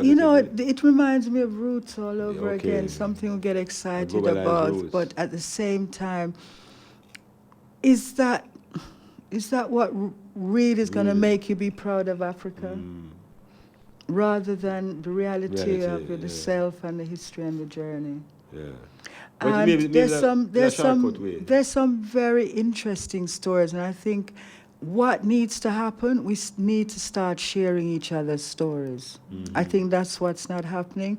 We're talking to each other through others. When I sit down with my son in Burkina or my son in Tanzania or my daughter in South Africa and talk, I learn a lot more, and they learn a lot more. And I think that's what has to happen. We talk to ourselves and get back to knowing ourselves, and cut down the barriers between us, move out some of the stuff that's actually impeding. And there seems to be this attitude of being better than and lesser. I think one trip to an African country, any African country, and if people still feel like that about themselves, then that's their thing. That's their problem. I can't help them. And I think, like you said, if you're in any doubt about who you are and where you're from, ask the nearest racist, they'll tell you. Yes. Yeah, that's it. KUKUWA, it has been great. Thank you so much. Give her thanks. As I say, Hula Fofo, Asante Sana. Yeah, man. Talk some more talking in the language, man. What Jambo mean? Greetings. All hello, right, hello. yeah. She hear me when she said Jumbo Iman. I'm going to try to find African word for metamorphosis, you know. I think it's Yes. probably metamorphosis. All right, all right. Thank you People, so much. we give thanks. KUKUWA ABBA, writer, journalist, mother Rastafarian, African traveler, living between Africa, Jamaica, and England, and versatile in the music. Can't cover it all, but go online and search for her book. It's called The Teachings of His Majesty, Selected Speeches of His Imperial Majesty Haile Selassie I. All Rasta man. Yeah. And I've come at StylzFM, here, sir. And we can put in an order through StylzFM. Because we let them go for you, don't you say, you know. See? So, all of the man them out there who say Rastafari and who are big up His Majesty, this is the perfect gift in March. This will take you to next February. Definitely. And of course, the other book is called Jamaica Herbs. I've seen this one book before in probably Sangsters or one of those places. It's my hope. For Jamaican medicinal herbs. This is for the world. Just like the previous one. KUKUWA. Give thanks. Thank you so much. And blessings to everyone. Bless her.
Yes, the metamorphosis continues. Thanks KUKUWA ABBA for her intervention, passing through, sharing her life experiences. Ancient African woman who understands the value of relations and connections. So, the teachings of His Imperial Majesty. It's a book, selected speeches, and anybody who has any interest at all in leadership and the teachings of Haile Selassie should have this book in their possession. And if you want to know how to get a copy, you just link up StylzFM. 4531444 is the number, or the Facebook thing, and we've put you onto KUKUWA. She also has her own fashion show, or her own store rather, out in Boston area. When you head into Boston Beach, you pass it on the left, just before you go down the hill. All sort of nice garments there and things of high culture. So again, give thanks to ABBA passing through. Now, I really want to resume the reasoning that I started the program with before the interview. And my concern is, now that we are into the month of March, and all the excitement and energy now has worn off as it relates to Black history and African history. And into March now and April and the rest of the year, we find ourselves in what you call the year of the Lord.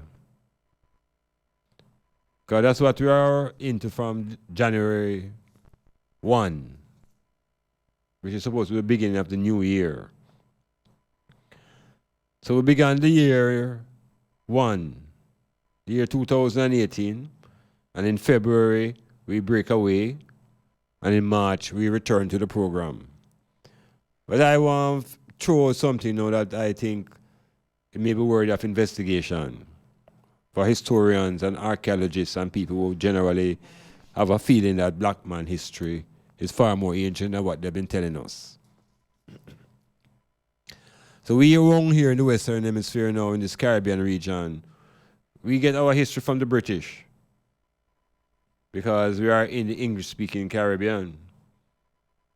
And the British tell us that we live in a region called the Caribbean. And even before they call it the Caribbean, they used to call it the West Indies.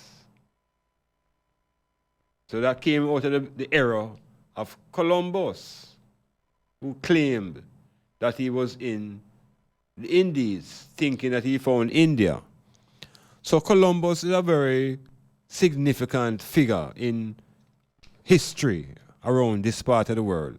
Columbus is not recognized in the Pacific region and in those other areas of the world. It's around the Atlantic area as it relates to America and the Americas. So Columbus is a very important figure.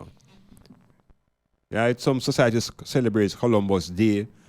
We have places in Jamaica where we still celebrate Columbus. And our concept of history now revolves a lot around Columbus. So we can always talk about pre-Columbian periods.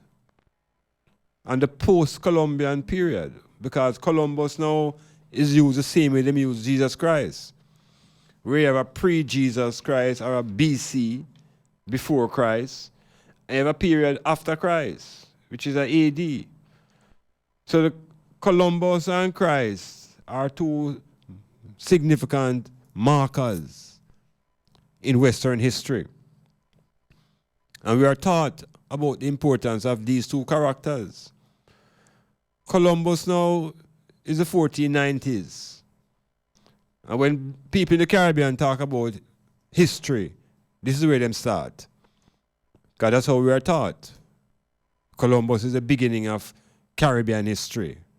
It's the beginning of West Indian history. What they don't tell us about what was life like long before Columbus came here. In the same way, people are unclear about what was life before Christ. So the two BC them, before Columbus and before Christ. Where was the African? Where were black people in general before these two characters? We're going to deal with the Columbus thing because Columbus is what we in the Western region here have been fed. So Columbus is the 1490s. And they say Columbus discovered this region that was occupied with people that was eventually they called the Tainos. When I went to school, they didn't call them Tainos. They said they were Arawaks. And that's what they taught us. And we held on to it religiously. That the Arawaks were the first people. 25, 30 years later, them said the research has proven otherwise. Them said the Arawak weren't the name of the people. The Arawak was a language. And the people the name Tainos.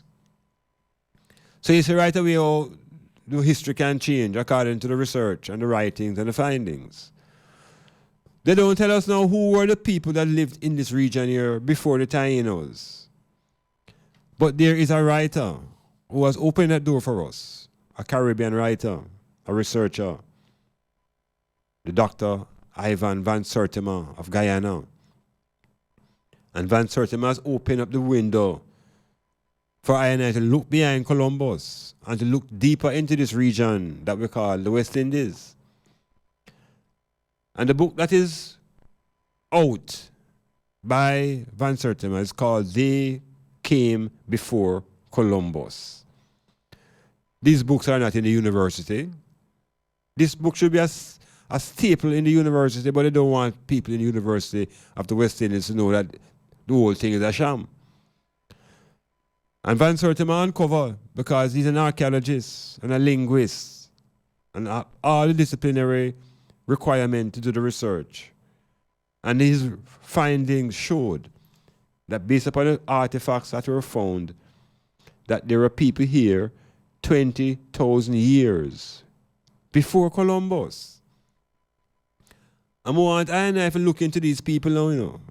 Who are these people 20,000 years before Columbus? In the Caribbean region, as they call it now. And if we look towards Haiti, and we look on the map to help us identify this region 20,000 years ago. The region did not name West Indies because there was no Columbus. The region wasn't called no Caribbean because there were no Indians called Caribs. 20,000 years ago. What was the name of this region? Well, if you look at the maps, and on the most ancient maps of this region, you realize that the area is divided into two regions, the Greater and the Lesser Antilles. What is it about the region why it is called the Antilles? And who are the Antillians? The people who have lived in this region 20,000 years before Columbus. Those people had to be the Antillians, living in the Antilles. Now, this region also gets a lot of information about itself from the people who are called Indians, the Mayans, the Olmecs, and the Toltecs. They are the giant heads of statues in those regions. It's of black people. Some giant black heads, giant statues. It's black people. So I said to my listeners now, 20,000 years ago in this region, black people used to trod it. Yeah, 18,000 years before the birth of the Jesus, black people trod into this region. This region was the Antilles. And if you go deeper into the history of the Mayas and the Olmecs, they tell you that 20,000 years before that, they are descendants of an ancient continent, and they call that continent Atlantis. So, may I say to the item now, as much as we have Africa, and we can embrace Africa as a continent, it doesn't necessarily mean that that is where all life originated and sprung from. Because this region here, that I am speaking of, the Antilles, have a historical history that seems a bit different from what we know about Africa. And the same thing entails for the islands in the Pacific that we call Melanesia and Polynesia and Micronesia. If we are the people of melanin, how did the people become called Melanesians? Is it because of the melanin? So I answer to the item now, black people, they're on the planet for hundreds of thousands of years. And there was a set of people who brought knowledge to the Ethiopians. A set of people who brought knowledge to the Egyptians. And the Europeans got an insight into these people through the writings of Plato. And Plato had to go into ancient Egypt to be told about this ancient advanced race that lived long before the Ethiopians and could really be the children of the Ethiopians are the children of these people. I'm going to push the envelope in how we view ourselves around this part of the world. That in this Atlantic region, there is a continent that existed right in this region. That an island like Jamaica is merely a part of the mountain tip within the Atlantic mountain range. And what climax everything about this region here, we can't ignore it. We must remember that in the 1960s, there was a war between the United States and the Soviet Union over Cuba. And both of those countries sent submarines into the Cuban Atlantic waters. And lo and behold, they both discovered that there were pyramids underwater. Yeah, there are pyramids in the Atlantic Ocean, on the floor of the Atlantic Ocean. And the Americans and the Russians discovered this. And they kept it quiet amongst themselves. But they continued to do the research to try to figure out which race of people built these pyramids. And it was a secret between the Russians and the Americans until very recently the Cubans sent down their own submersible. And the Cubans were able to photograph images of the pyramids that are on the base of the Atlantic Ocean. And I said to the people who are listening, who built them? Who built these pyramids in the Atlantic Ocean that are bigger than the pyramids in Egypt? It is suggesting to us that there's one time when those pyramids were above the water, that the land that we now can't see was once visible. So Atlantis is what I'm going to say we must begin to examine. Is it a fact or is it fiction? The Europeans have done a lot of research and continue to study this region. There's a part of the Atlantic Ocean called the Berlin. They call it the Devil's Triangle, the Bermuda Triangle. Entire planes and ships disappear right there. So No explanation because of the powerful forces that are under the ocean. So we need an African-centered perspective on Atlantis. We need to revisit this as history rather than mythology. Because we hug up Adam and Eve as history. And they project to us Atlantis as a myth. Yet, if you read Edgar Say's Otto Mock, if you read all the research writings about Atlantis and the Caribbean, you realize that it's black man culture. It's black man culture. And that these Atlanteans were giants in the earth. Giants in the earth, but the history has been disconnected because the whole focus now is on Africa as the center of the world and the beginning of mankind. And I'm saying mankind and this belief in Africa, there is something deceptive about it. Because in this region here that we call the Caribbean, there is no explanation for the culture of the Aztecs, the Mayas, who had great mathematical knowledge, who had images of astronauts on them pyramids. And I said to them, we're more ancient than the Ethiopians as black people. And we have to claim the history of the Atlantic. Yeah, and the Antilles. Haiti was once called the Pearl of the Antilles. Haiti. Because the region was never known as a Caribbean. And the people of this region have always been Antillians. And if you trace the word Antilles, it's not so far disconnected from Atlantis. So I said to them, Iman Blak, Atlantean.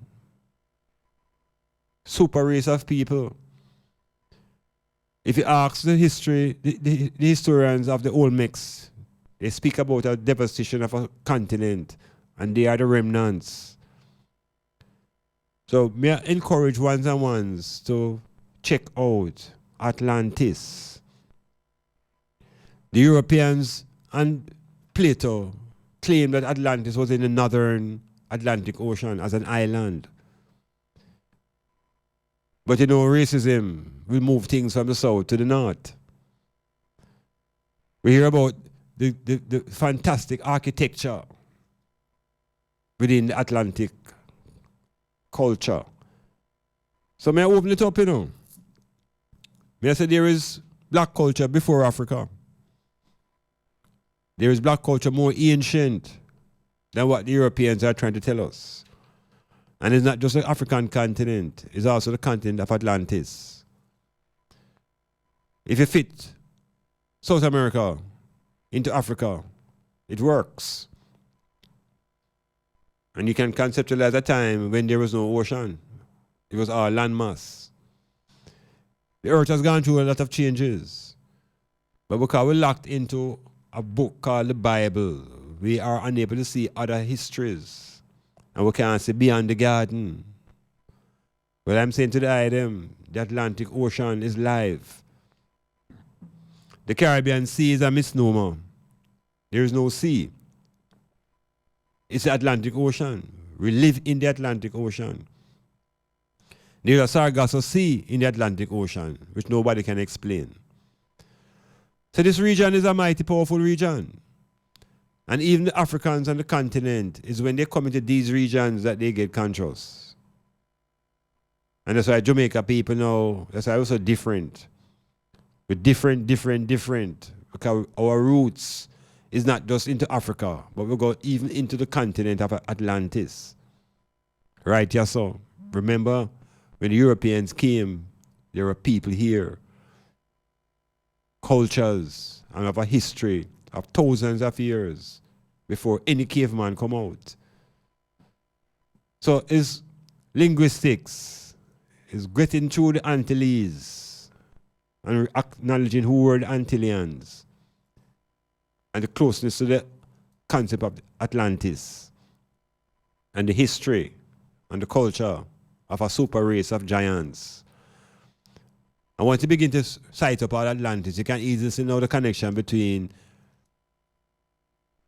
Earth movements and galactical movements. Remember the Dogons, they were connected to Sirius. Remember the Baduma people connected themselves to Mars.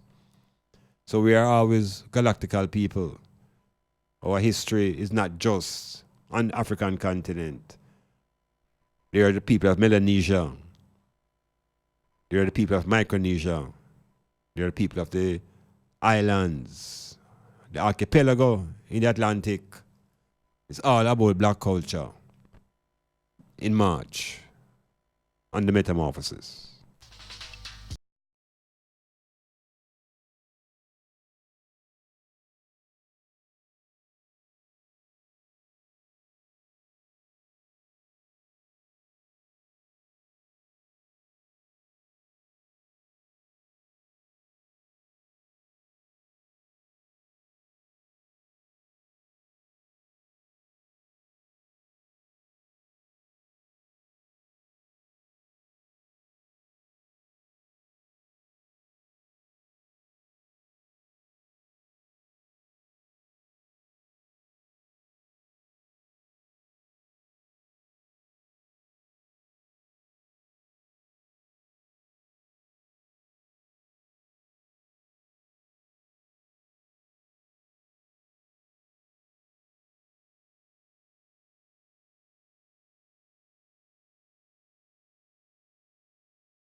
the metamorphosis continuing into the final quarter of an hour.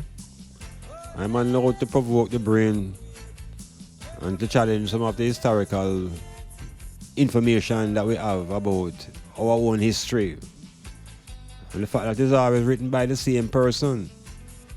This is always a European writing to tell the African everything about himself. That he might tell we know where we come from.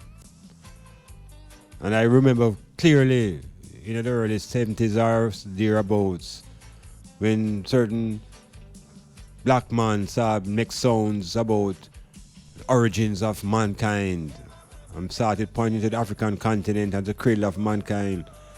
And how the European Academy get up in revolt because they couldn't associate themselves with Africa. And as the information came out and more research came out, it became obvious that Africa as a continent was a centerpiece in this whole process of building civilizations. So the European surrender and say yes.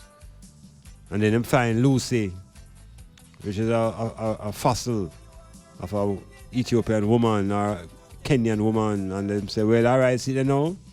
Oldest woman come from Africa, 2 point how much million. So argument done and everything sealed up. Well, I know all that, you know. Because when the Europeans seal it up like that, I tell him had a different plan. He just tell us, say, yes, the most original were the most primitive.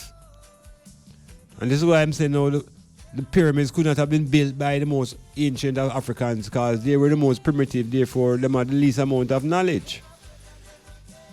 And them twist the story now to tell you that him now is a final product of this outward growth of African people. Him now, the white man, stands supreme.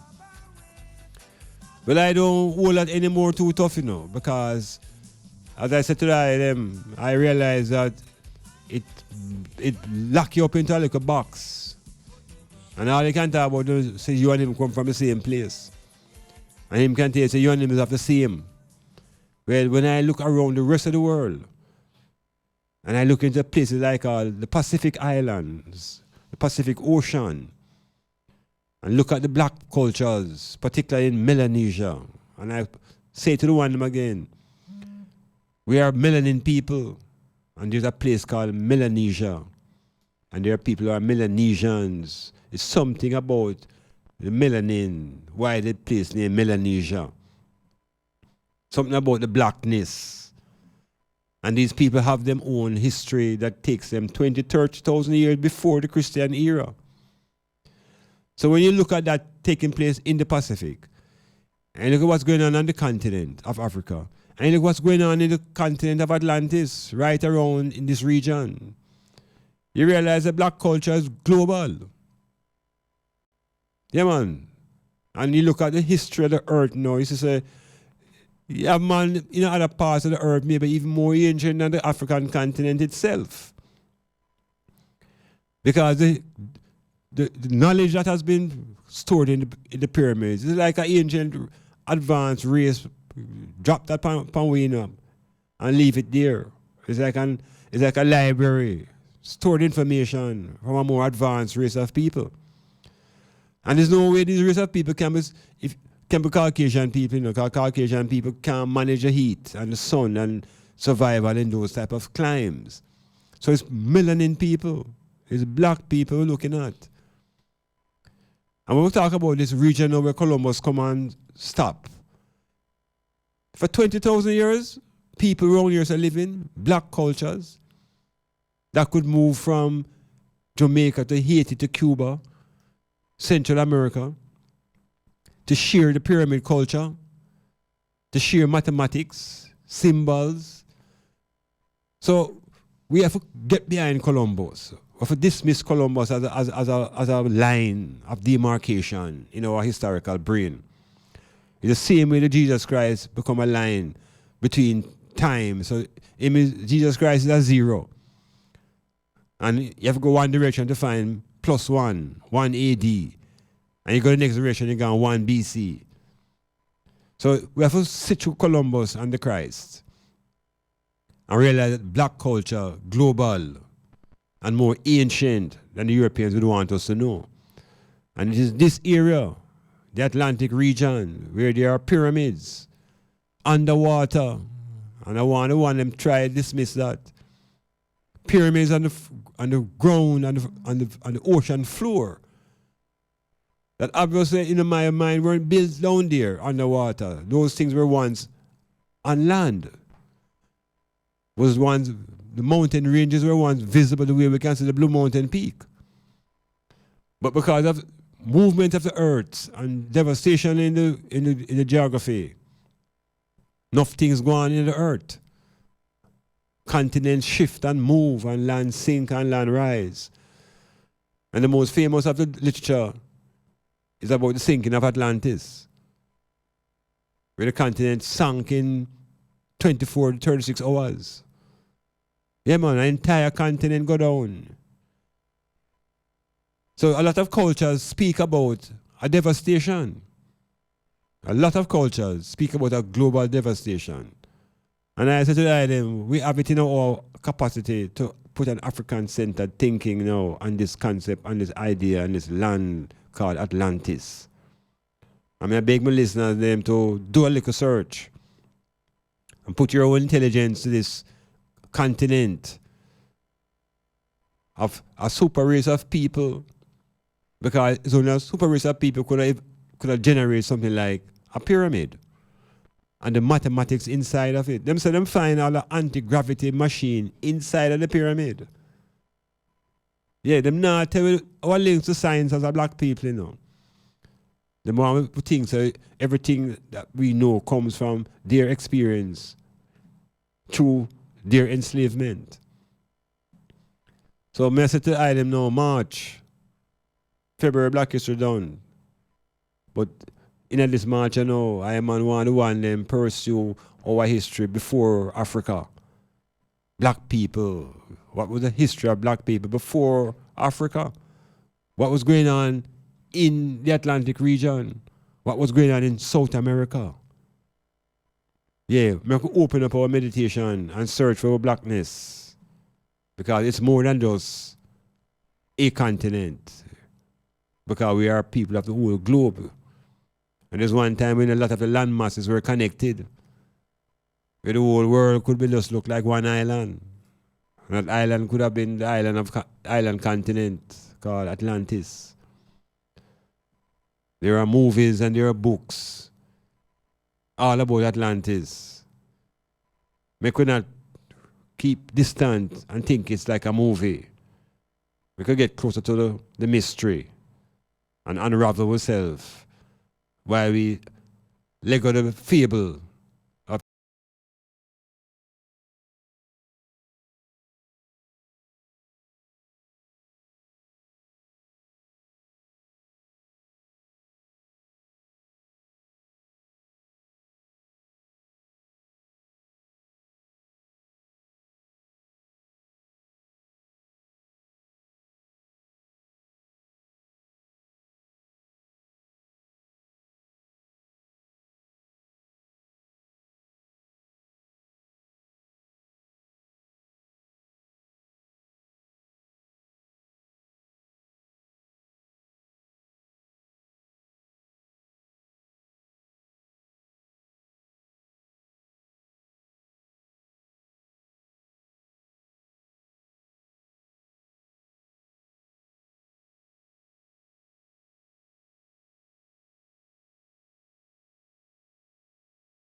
You see, there is a low level of research within this region that has come to us as African people. We're not getting enough studies into places like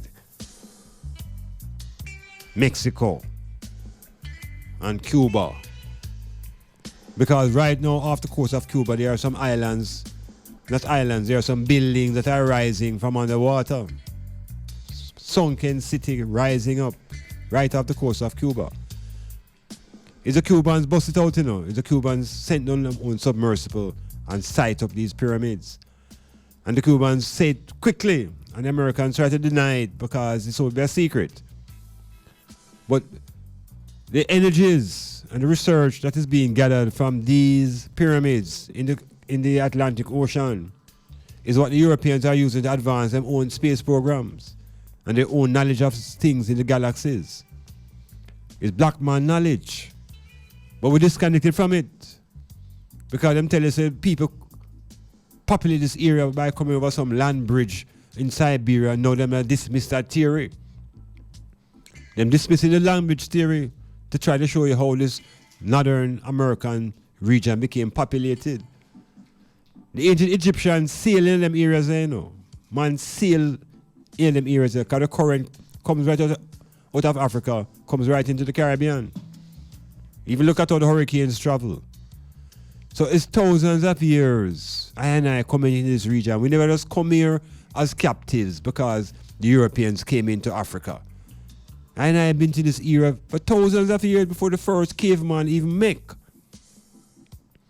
So if we claim Atlantic history, if we claim the Black Atlantic history, and we have to rewrite that Black Atlantic history from the perspective of the people living in the Antilles, in the greater and lesser Antilles, which together form a continent. And that continent is Atlantis. And the ocean gets its name from the land, Atlantic. And we have to open that Atlantic construction in our own meditation and see the glory now of black people. Because the Mayans knew how to navigate through space. You see it? The Tolmecs and the Olmecs. Read about these people. And when you read about the Olmecs' history, them carry right into the devastation of Atlantis. A continent that was built by great kings that had concentric circles and images that, you know, it sounds like it's outer space. But it's black culture. And it goes beyond now just being labeled as an African. Because if you try to label everything as African, you're going to limit yourself to just what's on that continent. So what about the other places in the world where black man was dominant? There's also the misimpression, you know, that the Greeks were Europeans. The first set of Greeks were really Africans who left Africa and went over to those islands. Yeah, it's African people populated it and spread it out. The invasion started when the barbarians out of the Caucasus Mountains now invaded Greece. And them come with the mix-up, you know. The barbarians from the Caucasus Mountains, the Caucasians, them invade Greece and start the foolishness we face up to today. But we must not lose track of the power historically of this region that them call the West Indies. We know that that is a Columbus flaw. And we know that the ancient maps, even today, look at your map. It doesn't say anything about West Indies. It says the Antilles. And Antilles are a derivative of Atlantis. Yes, and we will claim Atlantis as a continent. And we will claim the pyramids that belong to Atlantis that are now resting at the bottom of the Atlantic Ocean. And they shall rise again. Atlantis shall rise again, you know. Yeah, man, more earth cataclysmic events will bring Atlantis to the surface and other lands will sink. So, black man, don't make them tie you up in Africa too much and go on like say if them come from Africa, we do and always one. Not no go so. Not no go so. And we can look around the planet Earth and see black culture in the Pacific and black culture in the Atlantic. And we don't have to limit ourselves now to be locked up in a garden. And the world will come out of one garden from two man and woman who make out of dirt. That is not the genesis of black people. Our history is deeper and broader and wider than a garden. Check out the continent of Atlantis.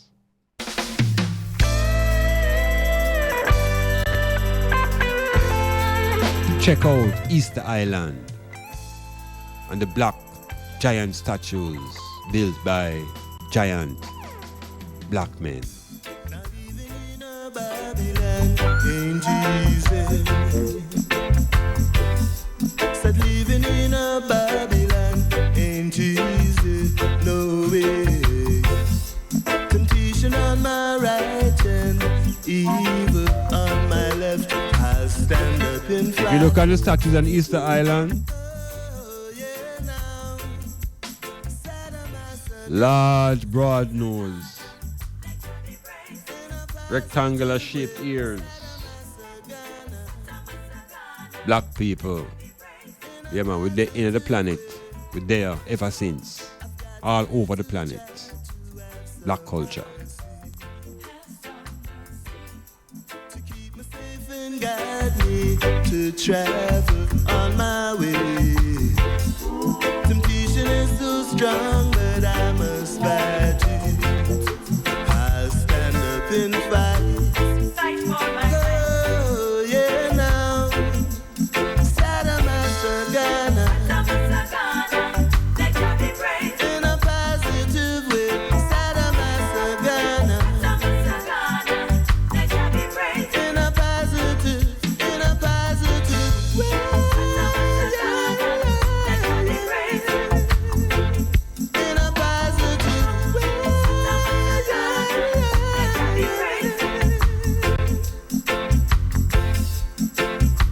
Oh, child, can't stand this feeling I feel inside of me. I've got to be free. Now living in a Babylon ain't easy. No, it ain't easy. Said living in a Babylon ain't easy. No way. So yell up Steady, yell up D, yell up Amira, yell up Yaya, yell up Millicent, yelling up all the people, yelling up Don, and Don again, yelling up Dale, and yelling up Valerie. Valerie, boy, Valerie does evaporate. What to hope you're alive and hope you're well. Metamorphosis, Iman Blak, passing through, passing on, and moving into the different dimension of time and space. Giving thanks for StylzFM and healing up Cassidy, doing the silent assassin work, making sure the thing work. Deadly, quietly. Yeah man, Metamorphosis. And we're thanking ABBA, KUKUWA, ABBA, passing through and sharing her earthly experiences and the importance of relationship between black people in this diaspora and the people on the continent. Yeah. Serious thing. I feel peace and harmony. It is in silence that we will always hear. Sit quiet and meditate. Let the good vibes infiltrate. Even when it's dark, don't you ever have no fear, yeah. Cast away your troubles, I say, just for a moment or a day, yeah. Guide